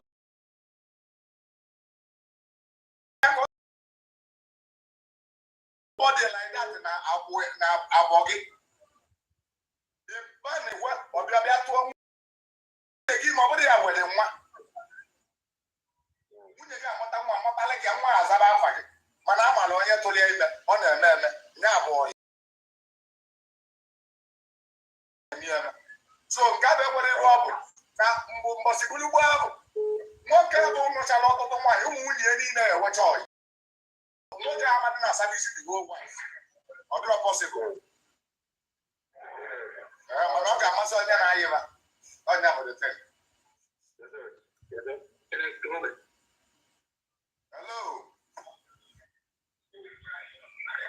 Hello yeah ka gị ime yeah ka gị ime yeah happy ọsọ onye mme ya nwụrụ anwụ ụmụ nwanne ya ndị ikwu nne wee kwechiri na ndị ka ga-enye ya onye ahụ isi mba ndị obodo ga-enye mme ya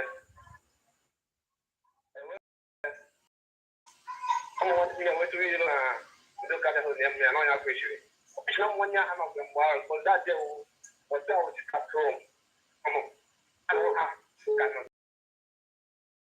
n'ụlọ bụ ụzọ bata na ndị aka mme ya nwụ always a meeting.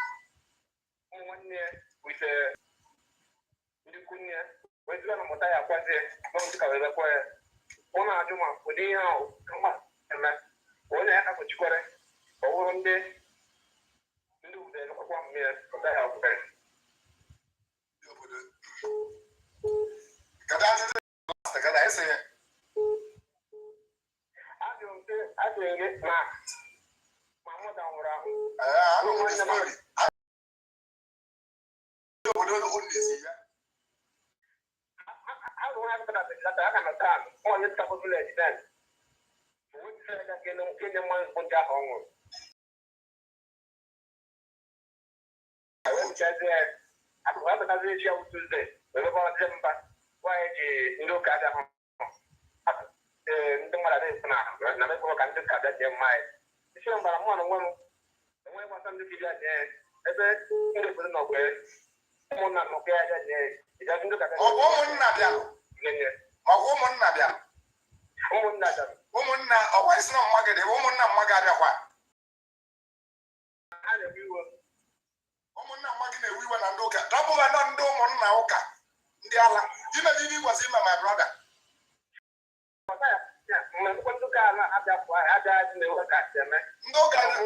The master of Angabo waiting war against your family. Even no can never come back. The body on Melody, one man to his was everywhere. We are not here. Thank you.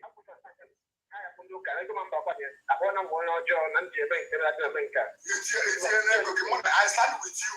Even brave men in Igbo land. My brother, kudos. Jiseka. Remember, even Chalere now. Obre Bob and no can ever. What's a Ganyana? China. Hello. Hello. I want you with Ronnie Bolina. Okay. There was a driver. Don't have the money normal one. Although no, I was not for business below. Yeah. On a more, governor got up that Dr. Tampuma, but that.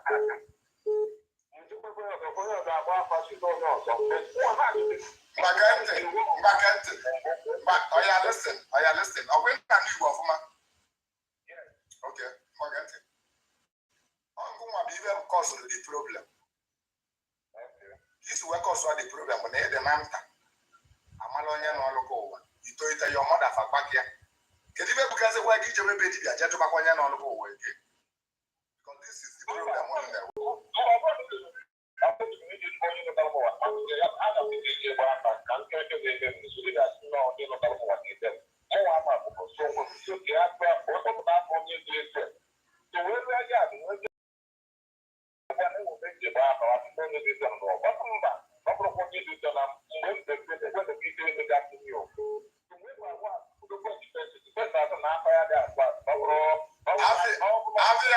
Aviana to his bass.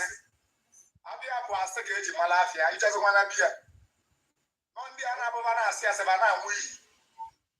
Only your mother, Quaggy, your sheep. That's a lot of person. Okay, then the problem with people there. I'm not there, but what are possible for winning?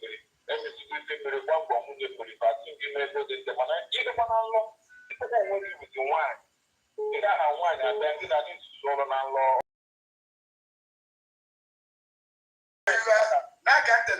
Now, William Liga with Ankania. Oh, no, what's that? Problem. What understands of the problem? That one is not too bad. This is one and what it will be. On the gossip, all the happy. Problem there.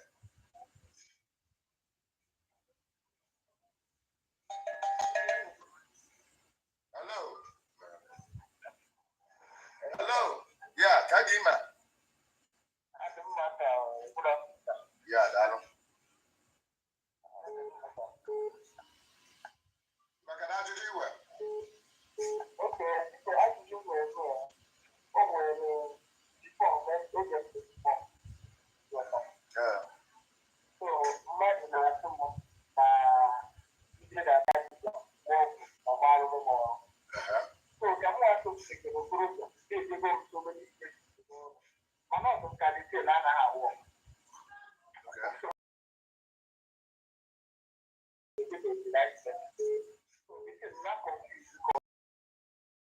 dị ebe ọ bụrụ ịkọlụ m problem gị ka anyị bịa acha m gị join na program ọ bụrụ ịchọ ịkọlụ m problem gị bịa be m program anyị na-eme ebe anyị chọgodo ebe anyị na-akụzi data bụ otu ndị ọgbọ isoro anyị emeli program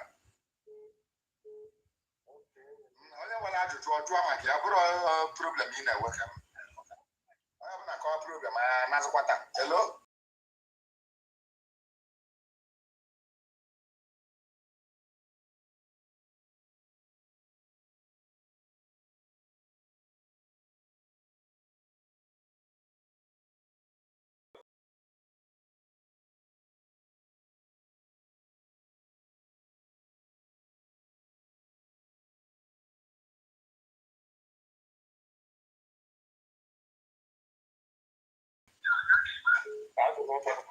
Edi ready ebe ọma ịgasị na Facebook ikabe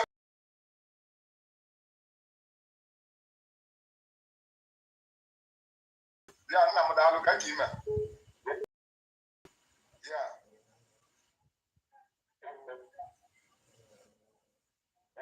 ana m niile ekwu ka ajụghị iwe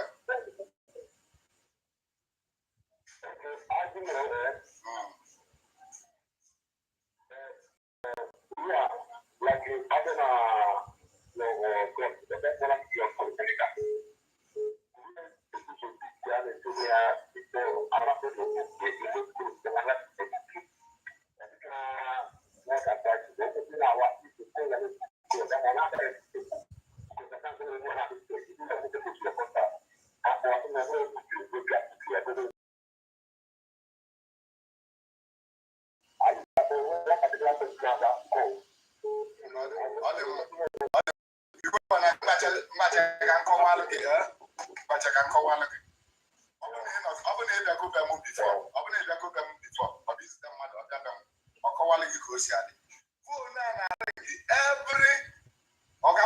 every 3 seconds.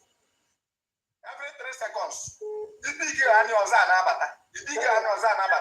Ofu onye ada azamu dey call. Ofu onye ada azamu. Ofu onye ndapu ofu onye ka ozaba mwa megele we change. Ọ na-abụ ofu onye ka ozaba. Ozagide arụ afọ bi ofu. Ọbabazi alụ onye na-akpọ mba. Ebe ya sị gị kwụsịsa. Iwọtago. So nye me ndị wee na-echange ya na-emezi ya. Onye azagide olu time onye ọzọ. Isi ejekwa jụọ anya oyi. Onye kwa onye ọzọ. Isi ejekwa jụọ onye eme oyi. Ọ dị too much my brother. Call na abata na too much.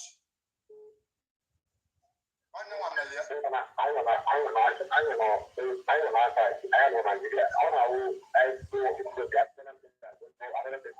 Na-akpọ na WhatsApp. Na-send deliver message na WhatsApp. Ibi na WhatsApp nwa bụ ofu onye. Ọ ka ọ deliver isi. Ọ bụrụ ife ofu onye. Wee ka ọ dịrị gị ọma ndị otu anyị si wee chee. Kọlụ na-abịa ebe a na ọdụ ka MTN customer care. MTN customer care abụ ofu onye na-epi ike because of this reason mba ga ebe a na ịnọdụ ebe a na-asa kọlụ ri na-agata kọlụ iwu ewebe gị onye ajụọ gị ajụjụ sị gị ka ebe iwu esi ịda anụ ibi na-echi ntị ọ bụrụ mkpali nyelụ gị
Your uncle.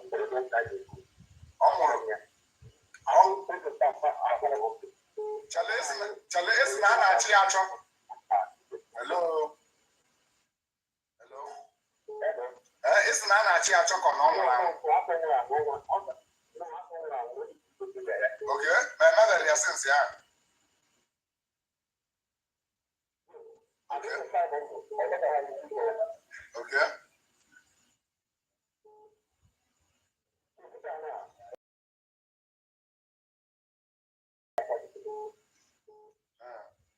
You went out to the right.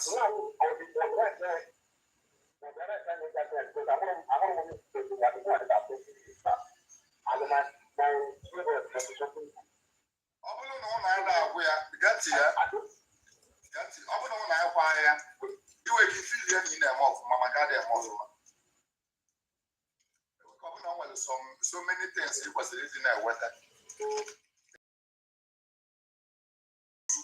And I want to find it. Jackie, I want to Kuzilia. You will not come under post watch here. You will for the mistake, but not your father go to I think your family are not on the when I tell them all, I don't know. Jana couldn't tell what the best tell what the very, very right. Don't be a job.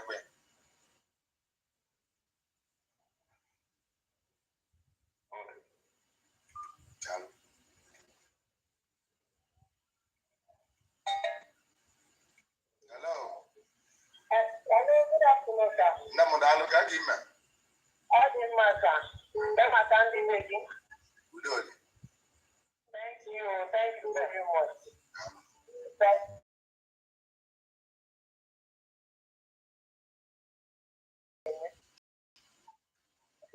I'm so sorry, sir.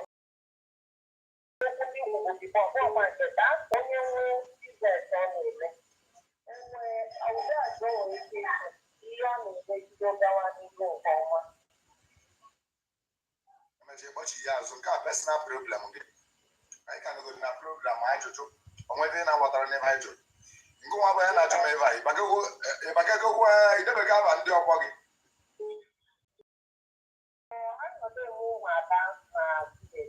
More about your age grade people. You never go far. Kamaro Kijana, not like I present that. Kamaro Jama, and always spiritual right.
Yes, I'm a dress of Akawale. Hello. Because I'm here 1 or 2 calls. Hello, good morning. Kakima. Good afternoon.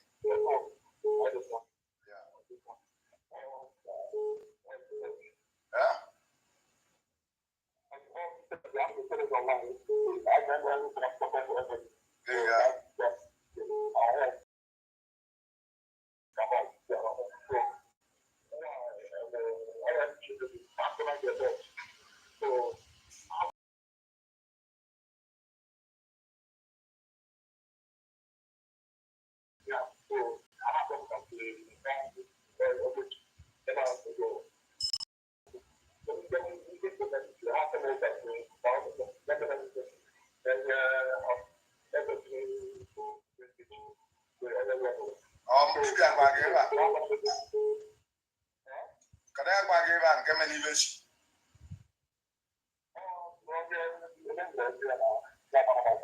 dibịa gbalụ gafa kedu obodo onye dibịa nọ nwa nọ na ekwesịrị ka o jee ka o mechie echepụ ya kedu obodo ọ nọ ei onye abụ ọnwa mgbe ọ ya bụ olu anya ebido chụsịsịba ndị dibịa na-amara ibe ha na-eme onye dibịa amara ya dibịa nchata ka ọ bụ na idoziri ochi ka ọ nwere ibe ị na-eme mbido omenala bụ chi ọ bụ na gị na chi gị adịrị n'udo mana ibido bụ omenala mbido omenala bụ chi gị ga-biri izi chi bụ ụzọ ị na-anụkwa ka ndị Igbo na-agụ ya afa nọ chi bụ ụzọ so jee dozie chi gị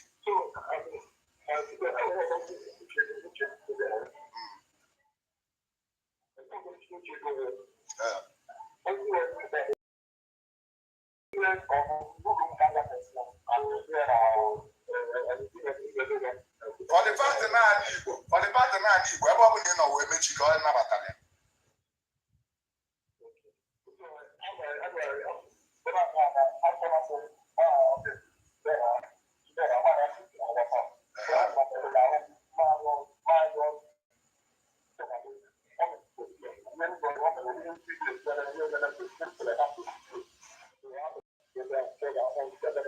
Sabale baba du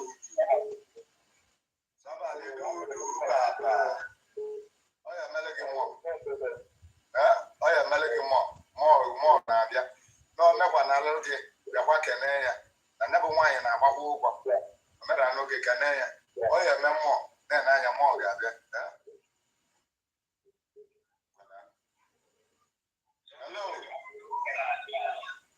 hello ya ga-adị ime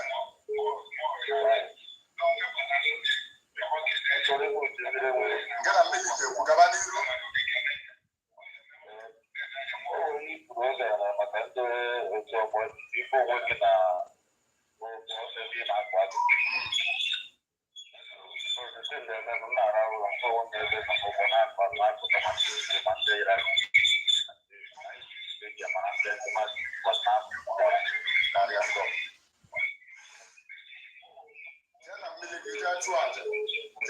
jana mmiri ji atụ aja idebe ka ọgbara ndị ọgbọ ga-afa ọ bụrụ mitin nnukwu unu ndị ọgbọ age grade na village ga-eme nwere ebe ọzọ na-eme ademe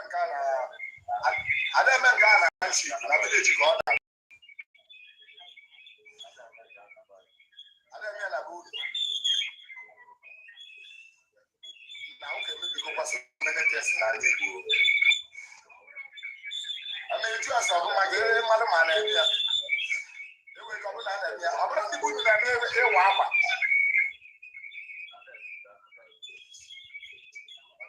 ọ dị very very bad very very bad hello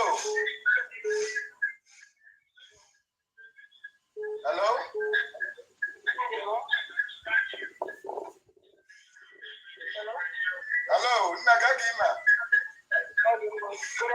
good afternoon can I ajụjụ iwe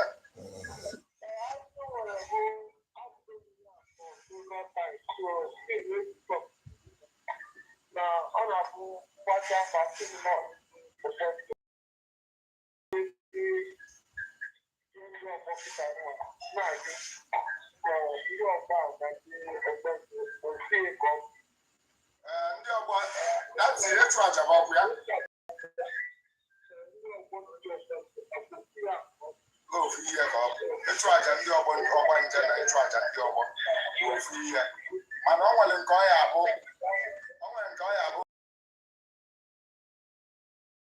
na nke ndị ya abụ afa bụ ndị ọgbọ gị nwụrụ anwụ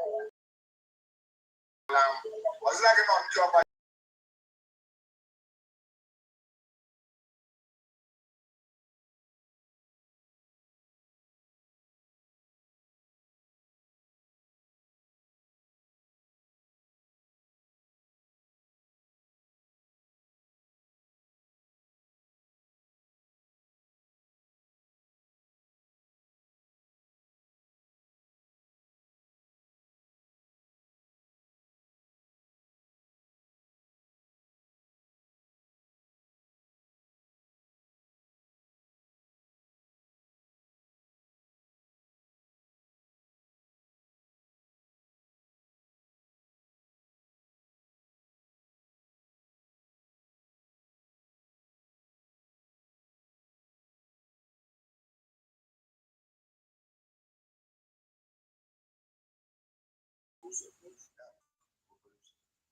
ụmụnne biko na anyị abịa na njedebe ụbọchị nke taata. Asị m onye dị n'ichi ya ọzọ bịa onye chi na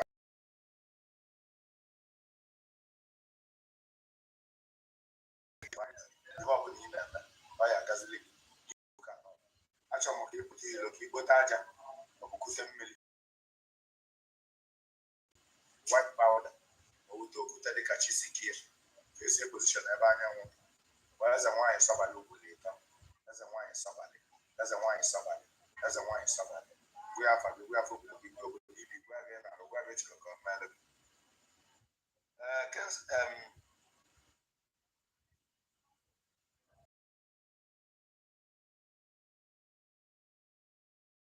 chọrọ ịjụ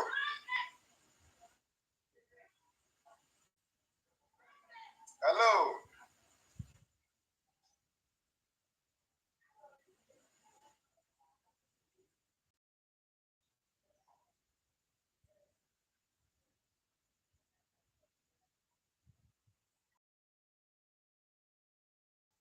so ana m ekene unu ọ ya dị ọgọzọ ka emesịa